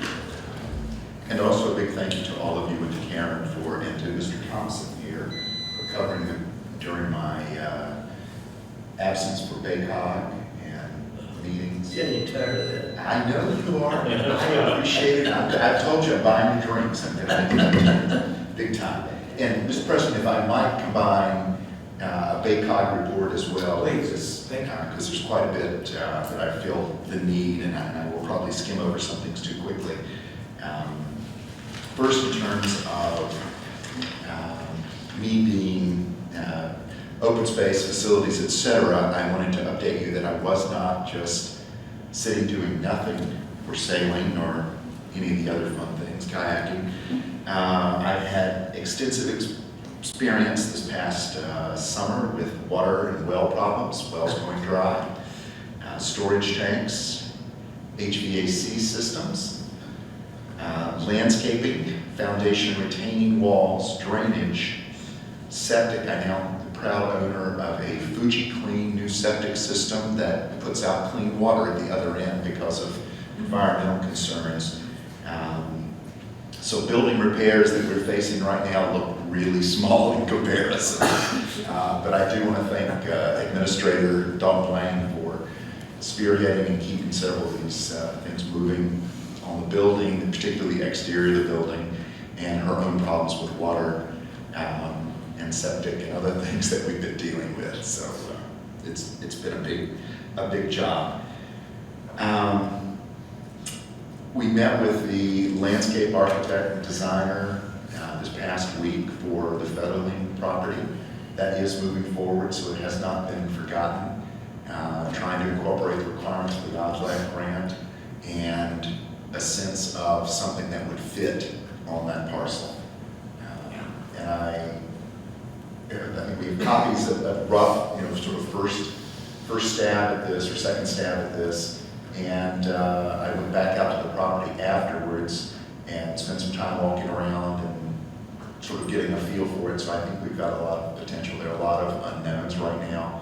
As far as Cut down the tree survey ribbons for me. I will, but I did look at them and notice that I didn't disagree with any of the ribbons Okay. to take down trees. There are very few. Those are just survey ribbons, they're not which trees to take down. Okay, so those are just the survey markers. All right, I will do that.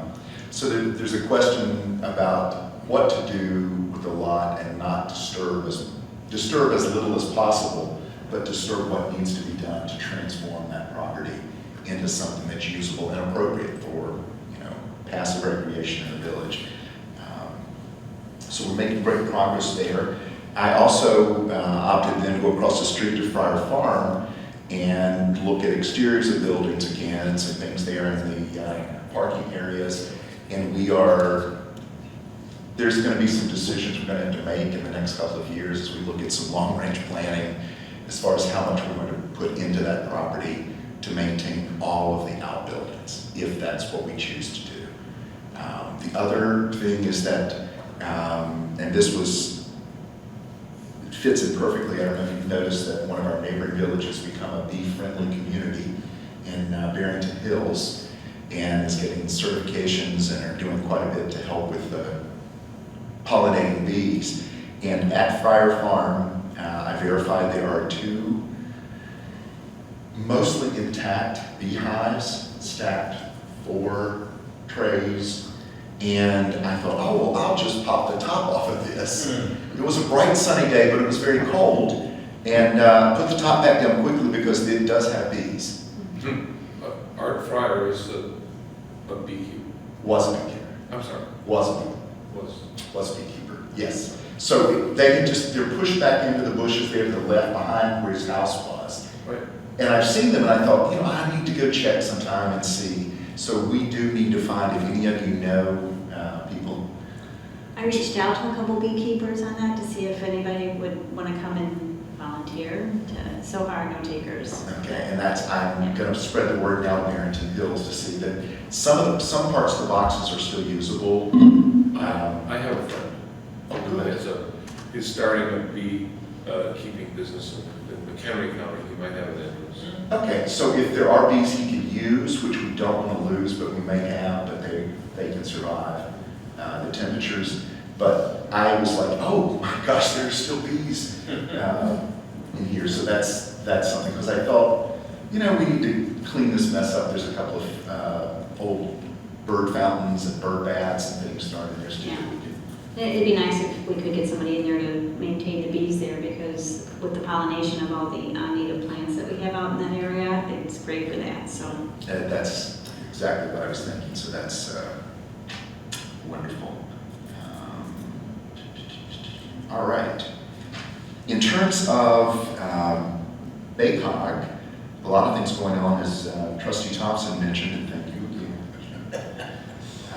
Did I thank you for all those things? They did have a very successful water testing event November the 5th. They sold 353 kits and returned for testing 327, so they're about 93%, which is really good. I said 85. Even better. Even better. So that's very exciting. And a lot more water concerns coming up, and it actually fit with part of what we heard tonight. They had a drug take-back program, and people dropped off. I had to double check, or actually triple check the numbers. 94.9 pounds of prescription meds to be disposed of. The Lake County Sheriff responded to Janet Agnetti and said, that is incredibly impressive for such a short targeted period.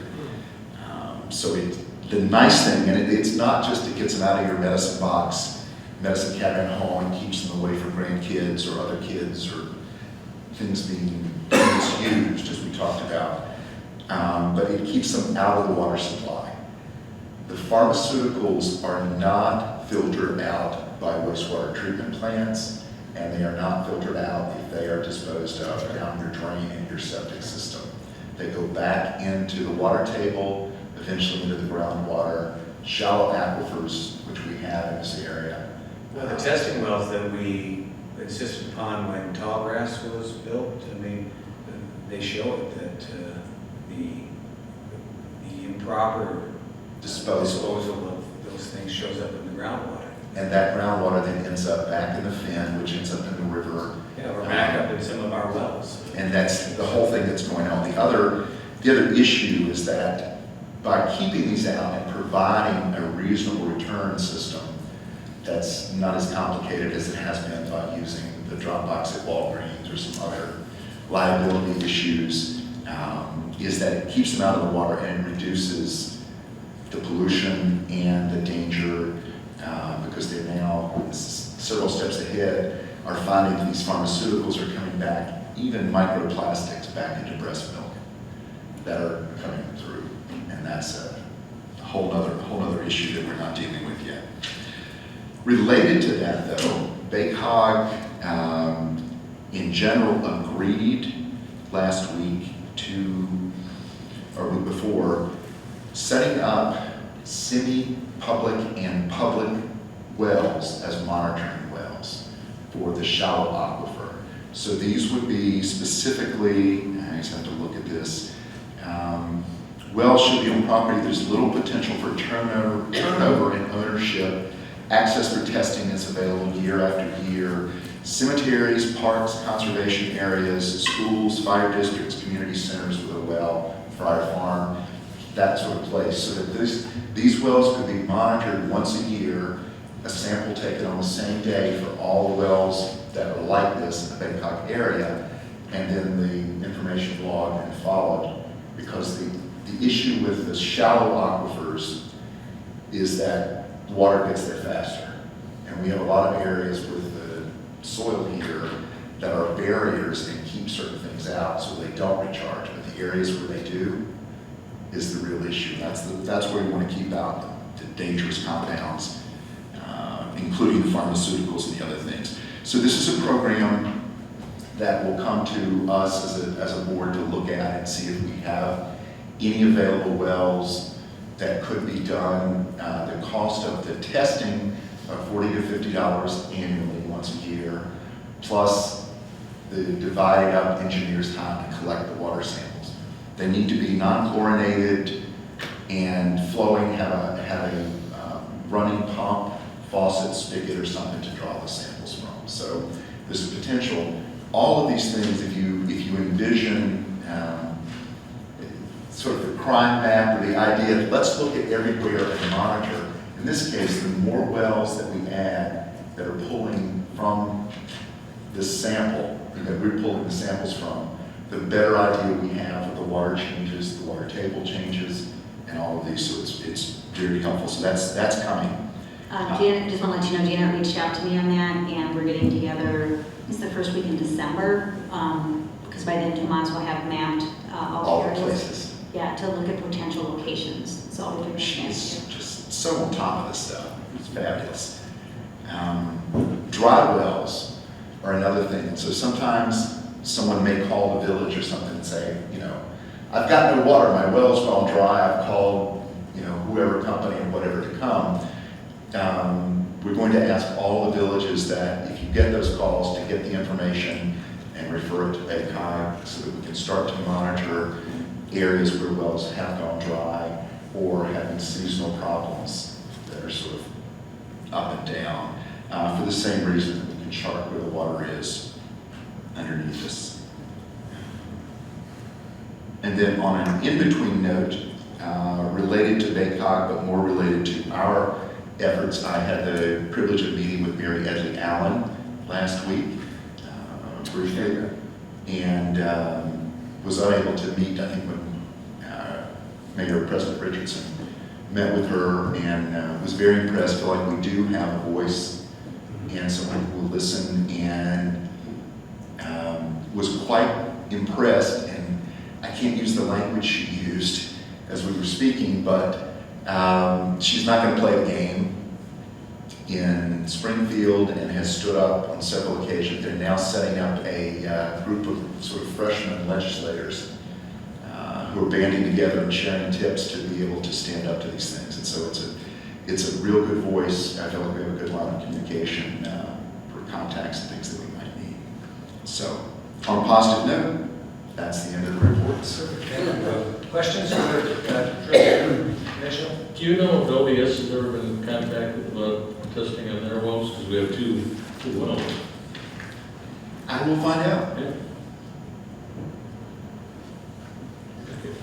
I know on the disposal side, because you have a wastewater treatment plant, there may be greater protection. Yeah, but the wells are on the property, and the treatment plant is over Is here. separate. But if you flush something down the toilets, it goes to the treatment plant. Which then goes to And the it's- river, it's so that any drugs flushed down the toilet would ostensibly be, into the river. into the treatment plant would remove them. It doesn't, that's the problem. It doesn't remove the chemicals. Now, I know that the Wakanda plant does because that was part of our deal. They added things to get other compounds, but Not drugs. drugs, the pharmaceuticals go through. And that's what they cannot figure out how to stop, except in a lab, where they can filter them out. And it's so easy to get rid of them legitimately. I mean, it really is. You know, Well, I it had had- Lake Barrington Woods and the sheriff's office was there and they had 2 young deputies and I took a whole bag full because my aunt passed away and she had all these old meds and it was easy. Put them in the box, they're done. Walgreens has been really good about this. CVS is catching up and Walgreens has really been, I mean, I hear presentations at mayor's conferences all the time and Walgreens really has taken it to heart. They don't have one over here, they have a box in, I think, Lake Zurich, but not. Yeah, Lake Zurich Police They Department, Barrington Police Department has. They will take them, they used to take them, Barrington, kindergarten said from anywhere, and now they're offering it to residents only because the cost to dispose of these things properly is unbelievable, and there has to be a chain of custody when it comes out of that box. That is, right now, has only been able to be implemented by police departments. Well, I wanted the Walgreens that ran to Millward does it. Right, that's the one. Lake Zurich. I filled that one up one day. Further questions? If not, we'll move to 11G, Public Safety Engaged Communities, Trustee Scheller. A little bit later on, you will be asked to review the Lake County Sheriff's Department contract. So I was glad, I think there was some discussion at one time or another that North Barrington was iffy about it. I'm glad that they opted to continue, and Lieutenant Scott Kerr bring us up to date on anything that's going. We appreciate your patience sitting in the back of the room all this time, making sure that we're behaving ourselves, but No problem at all. And, Had the dog with you for a while. That's good. So good evening, everybody. And as Trustee Scheller did say, there's an important resolution upcoming in your meeting here. And I haven't read this proposed contract, but I have read previous versions. And I'm only going to venture out and guess that the police services written in this proposed contract are pretty similar to what was in the past.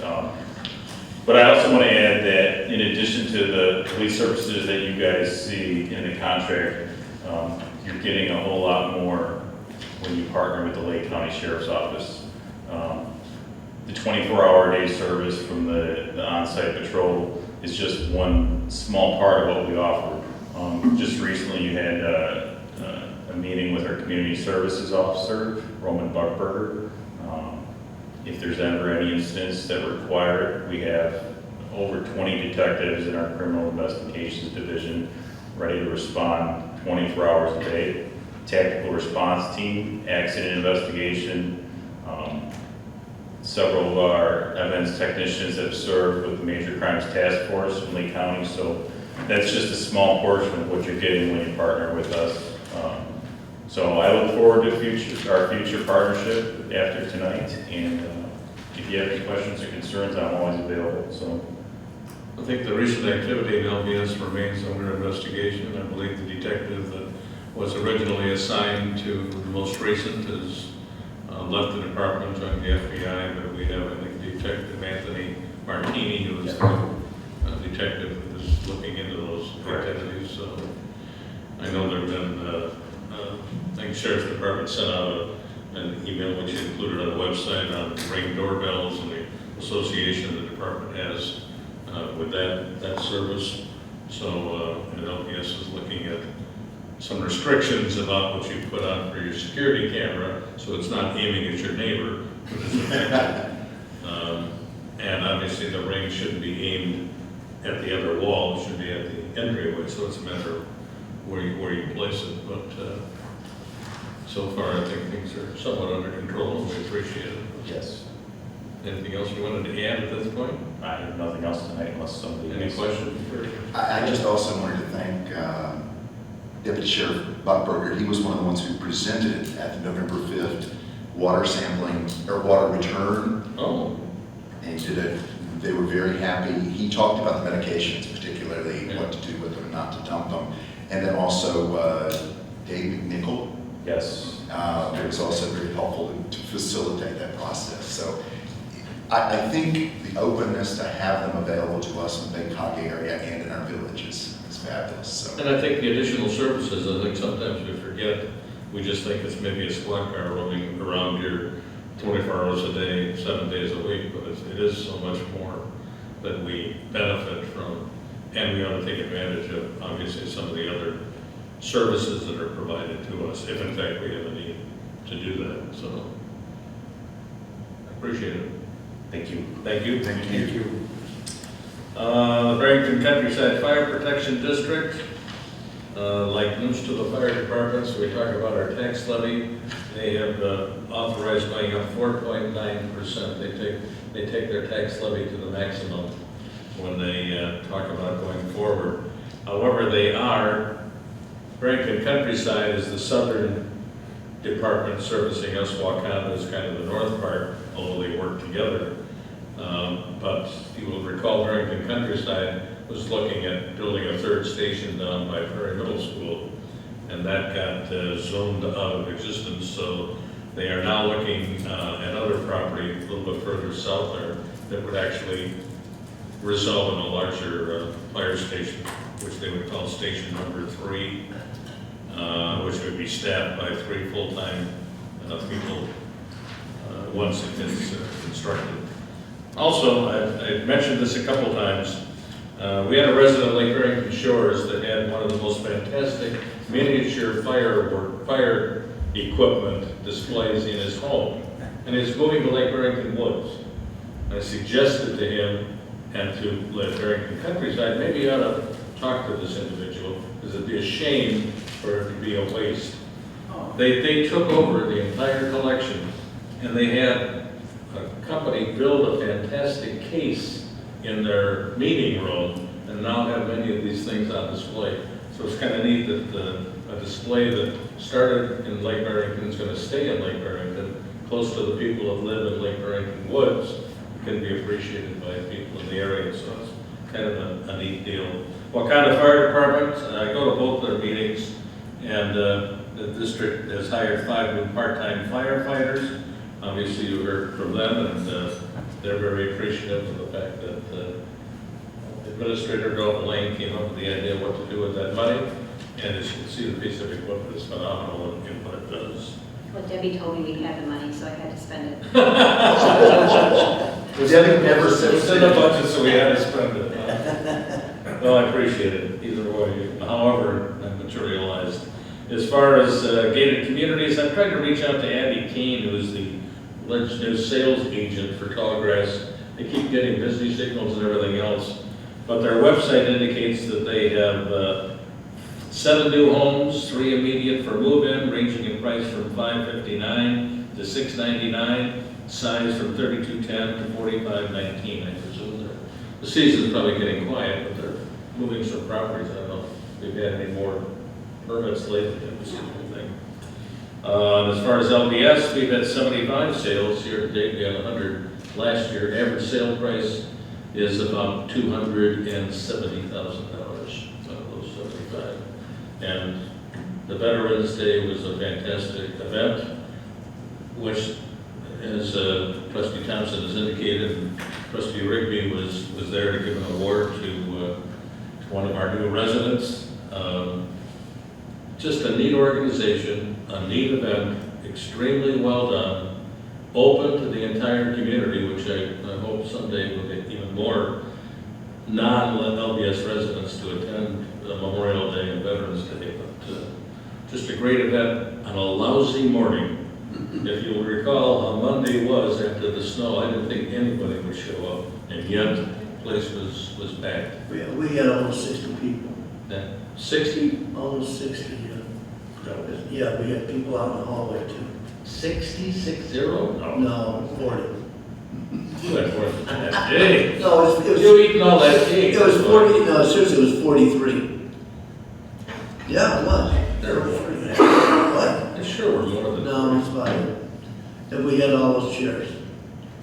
Yeah, so anyway, Okay. but it was, the interesting thing what you regarding non-LBS residents, Yeah. for, when we're outside, we get quite a few, Yeah. which is really nice. But as it was indicated, it's probably a good idea not to have Veterans Day outside. Especially not this year. Anyhow, that's the end of my report. Thank you. And Todd, thanks for the report. Thank you very much. The questions for Trustee Schaller. There is no roads and infrastructure. Trustee Perkins needed to head home. If the administrator has anything she'd like to offer.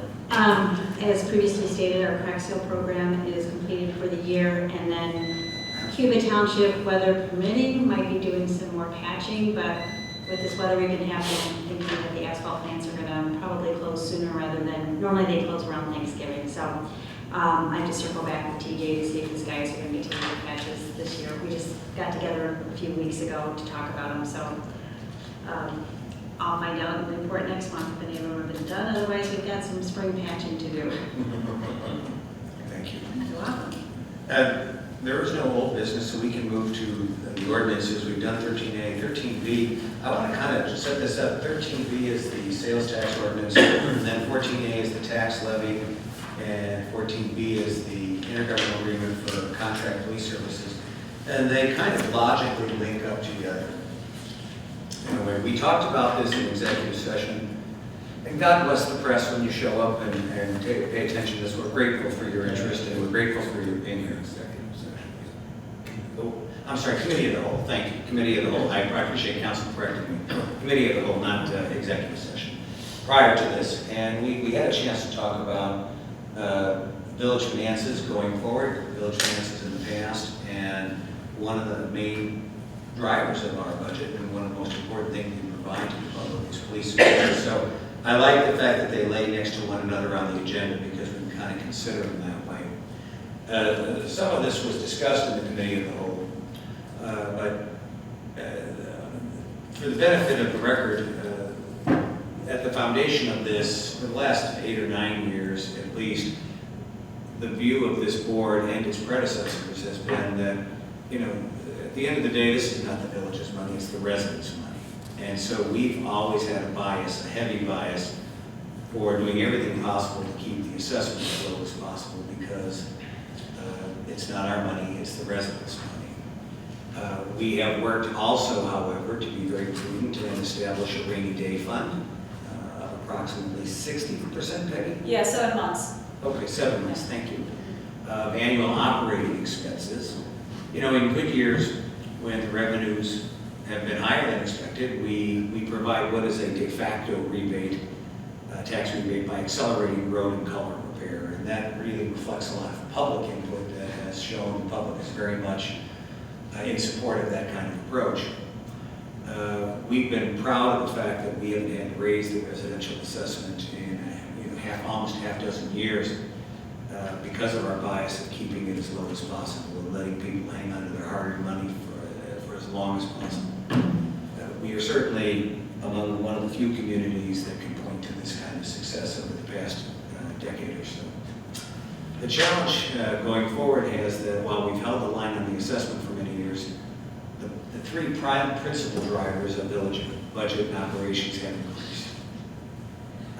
They are in three broad buckets that constitute probably about 90% of our spend. Police services, road and culvert repair along with snow plowing services in the winter, and then garbage and recycling. And this is particularly important because we are unique in that we are, as far as what the staff research has indicated, one of the very last communities in the suburbs to provide garbage and recycling collection. The communities which surround us require their residents to purchase their own garbage and recycling services. And when individuals pay for it, They pay considerably more than what we can do on a community-wide basis. So and I appreciate Trustee Burke's comments in the committee of the whole, we knew this day was coming. We were all working hard to put it off as long as possible, but prudence and responsibility, and after all, we are trustees. We are trustees, we are fiduciaries. We have to now look at ways to make sure that we stay in the same strong, stable financial position that we've enjoyed over these many years. So we have to align the assessment with the emerging budget needs and realities. We opted as a board to look at this in two ways. And we had fairness and equity as a big part of this, as well as a long-standing bias for trying to have residents pay as little as possible, and looking for other sources of taxes where transient visitors through the community will pay more. The obvious example of not only the great restaurants we have here, but quite clearly Speedway, American Water, some of the great businesses and enterprises we have in the community. We have looked at this with two approaches in mind, a small increase in the assessment. And I'm going to go through the math here in a minute. And oh, please, please, please, Debbie and Peggy, protect me from myself here.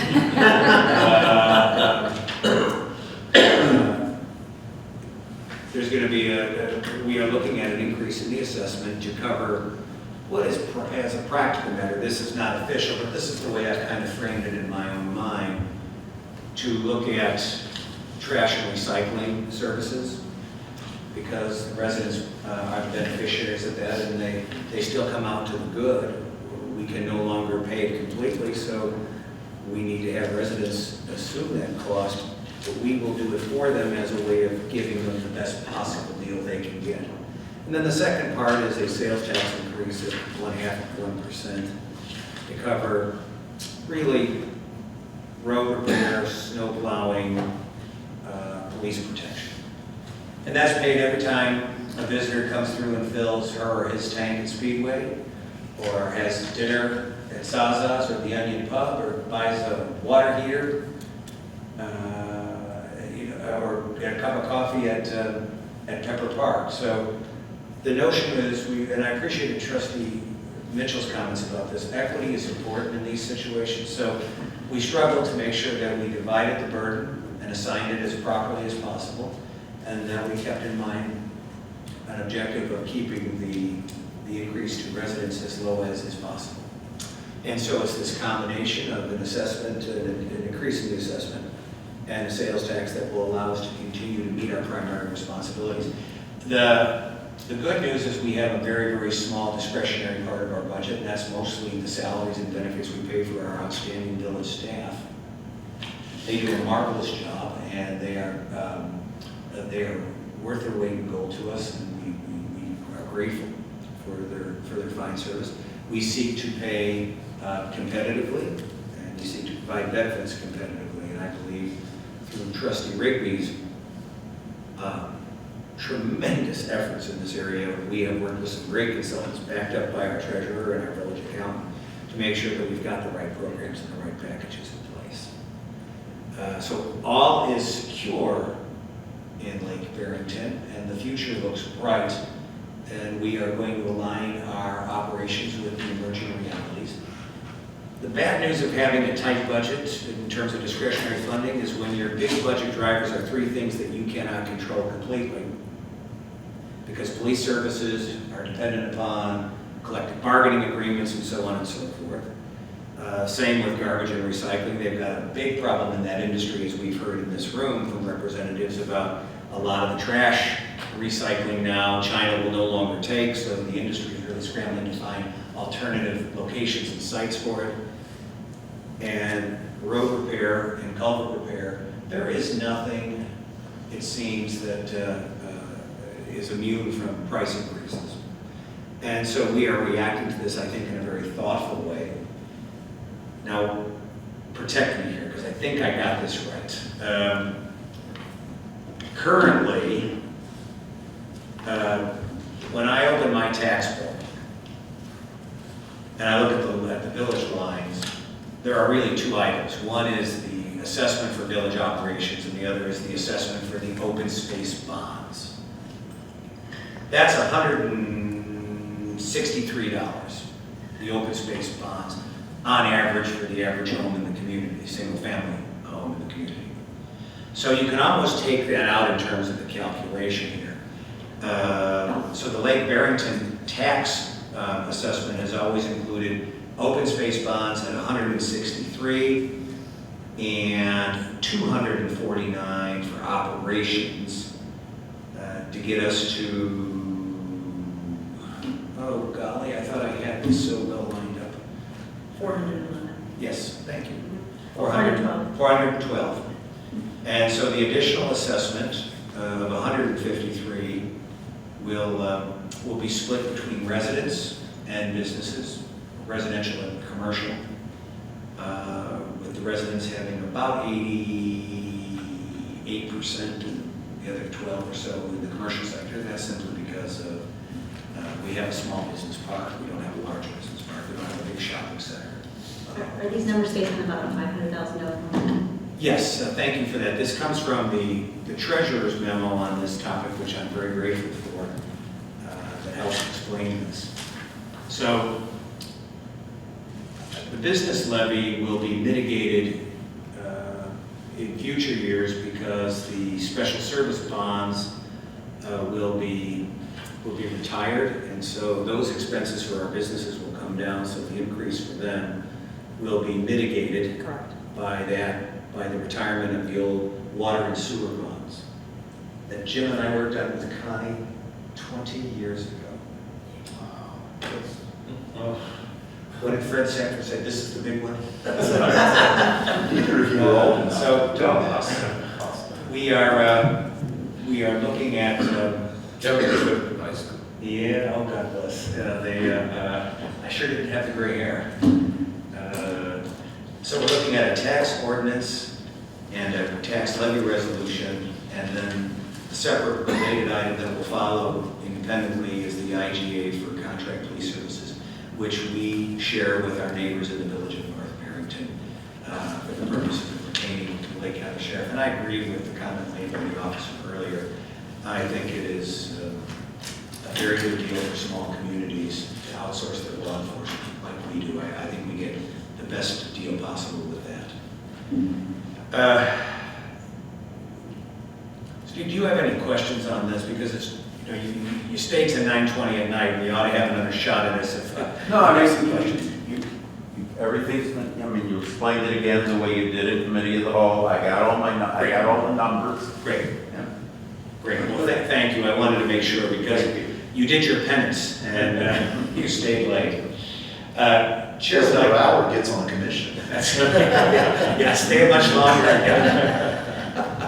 Chair would like to recognize Trustee Rigby as chair of the Finance Administration and HR Committee for leading a lot of this work, along with our administrator, Karen Delblanc, our treasurer, Peggy Hirsch, and our village accountant, Debbie Vernon. God did not give me the finance DNA. He gave me some other skills, perhaps, but that didn't one of them. And I admired the team play because they brought me into the other room and they sat me down and they said, we've got to get after this. We can't let this get away from us. And it was laid out in a 5-year vision. And I credit Trustee Rigby's long experience in government elsewhere with understanding the need to look 5 years in the out years on this. And so the picture was not one that we could take any risks, and we will never risk the public's security, either financial or personal safety. So we began this conversation. The ones in this room are always on video for folks to watch on YouTube if they wish. And I think we've come out of the right place, but I'd like to recognize Trustee Rigby as chair of our committee for any comments he had at this time on these two items. Well, this is, thank you, Mr. President. This is a long time coming. Debbie and Peggy and Karen and I have been having this conversation for a while, and we began to take a look at those numbers, and we realized that for the long term, our expenses are going to vastly surpass our resources.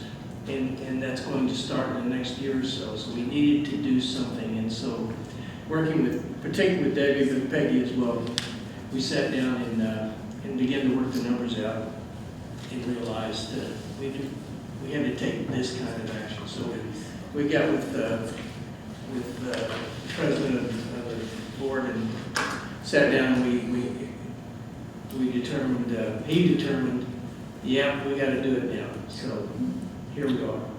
Thank you. And we heard this within the rest of the trustees over the last couple of months to make sure that they're comfortable with our approach, and I think this is a fair approach. I thank you again. I want to yield to Trustee Burke for him to have a chance to reiterate his comment about this is not a surprise. This didn't catch us napping when we saw it coming. We just didn't want to do it sooner than we had to. Well, yeah, first of all, I mean, hats off to the team for recognizing this, and as we also said, we're not surprised by this, but we wanted to make sure we weren't acting prematurely, and we were dovetailing this with efforts on the economic development side, and hoping that with increased attention on the economic development side, that we could begin to offset some of these growing expenses. And I thought of something when we met earlier that I wanted to say, but probably better to say now, which is the very essence of who we are. This oasis of gracious countryside living comes with it some constraints that are self-imposed. And what I mean by that is both in the way that we choose to limit the development of the village for commercial use, and we have been very clear that we are limiting commercial use to the three major areas of Route 14 and the Pepper Park area and the Marketplace, and that we have no interest in expanding those regions and those areas. And there are plenty of places where people have thought it would be a good idea to put a business, meaning business owners, but we said, no, that's not right for us. The second way that it impacts us is limited development when it just comes to building and construction of new homes. We have limited land available for that. We used to get, when we had land for that, we used to get quite a bit of funding from permitting fees. And with limited land and limited development, that's another source we haven't really talked too much about tonight, but permitting fees used to play a pretty significant role. If you look at the history of permitting fees, they were significant. So some of these limitations of who we are and what our vision is for ourselves limit our ability to generate revenue from added construction or added retail revenue. And therefore, and that's what we believe that our residents want us to do, is protect. And that's why we invest in open space. And that's why we believe people live in Lake Barrington. And now, in effect, if we're going to continue to do that and manage these things, pave the roads, get the trash picked up, we have the tremendous services from Lake County Sheriff's Office, and we need to find other ways to pay for that. So, yeah. Would any other trustee like recognition for a comment? Yes, I would. Okay. First of all, I want to thank Trustee Rigby and Debbie and Peggy for all this work. I know it's taken months for you to do this, but the important thing, I think, one of the important things to understand is that taxes are a long-term issue, and that we have not raised taxes for, 6 years? And knowing that when we look at the future, not just the short term here, but looking out 4, 5, 6 years, that our homeowners are going to have to utilize some of their funding to help run this village because prices go up. And so I think that they've done a wonderful job in determining exactly the most efficient way to do this and the least expensive way to do it. And I think that's a terrific job, and I'm sure once properly explained to homeowners, they'll understand and appreciate what you've done for them. Further comments? To echo what has been said, and I think we have to convey to the residents of the village, you're still getting a pretty good bargain. You come right down to it, you take a look at the rest of your tax bill, where all that money is going, and then you figure out what you're getting from this municipality. Spread, you know, even the two, the waste management and Lake County Sheriff's Department and everything else, building services, permits and all that kind of stuff, you really get a pretty good bargain. So I think we need to toot our horn a little bit while we're also picking our pocket. Thank you. What I'd like to do with council's advice here is, if we may, I'd like to combine 13B and 14A and take them together. Okay, well then why don't we do it? I would just like to say that now that I'm Lake Barrington resident again, I would just like to tell you that my tax bill to the village will be less than what I'm paying for garbage in the unincorporated land. So it's a bargain. And the fact that the village pays that in mass is giving its residents a bargain. Did you give him the memo and the new resident fee? He has a special assessment. And you know, when I lived on Alice Lane, it was the same bargain. It was always, the taxes to the village were always less than the garbage. Well, you know, excuse me, this is just very, very broad, but if you take the garbage cost that the village pays for the 2,100 resident in your household in the village, that's an average of $213 roughly annually, which is less than the average increase to a $500,000 home. I mean, Well, and we're, as I said in the other room, you know, the scouts model, leave the campsite cleaner than you found it, I think is important, and will assure financial stability. and to be prepared. Then 14B is the intergovernmental agreement for contract police services with our neighbors in North Barrington with the Lake County Sheriff. So Chair would like a motion to consider in block agenda items 13B, village sales tax ordinance, 14A, tax levy resolution, and 14B, intergovernmental agreement for contract police services, which are ordinance numbers 2019-0-10, thank you, 2019-R-11, and 2019-R-12, thank you. May I have a motion? So moved. Trustee Schaller, second, please. Second. By Trustee Burke. Thank you. Vote for the clerk, please call the roll. Trustee Schaller? Yes. Trustee Burke? Yes. Trustee Mitchell? Yes. Trustee Rigby? Aye. Trustee Thompson? Yes. President Richardson? Yes. Thank you. Well, I know it's late, so the good news is this is the second opportunity for the agenda for the public to address the village board. I see no one seeking recognition. There is no closed session, no other. Our favorite motion, Chair would like a motion to adjourn. Second. Moved by Rigby, seconded by Mitchell. All those in favor? Aye. Opposed?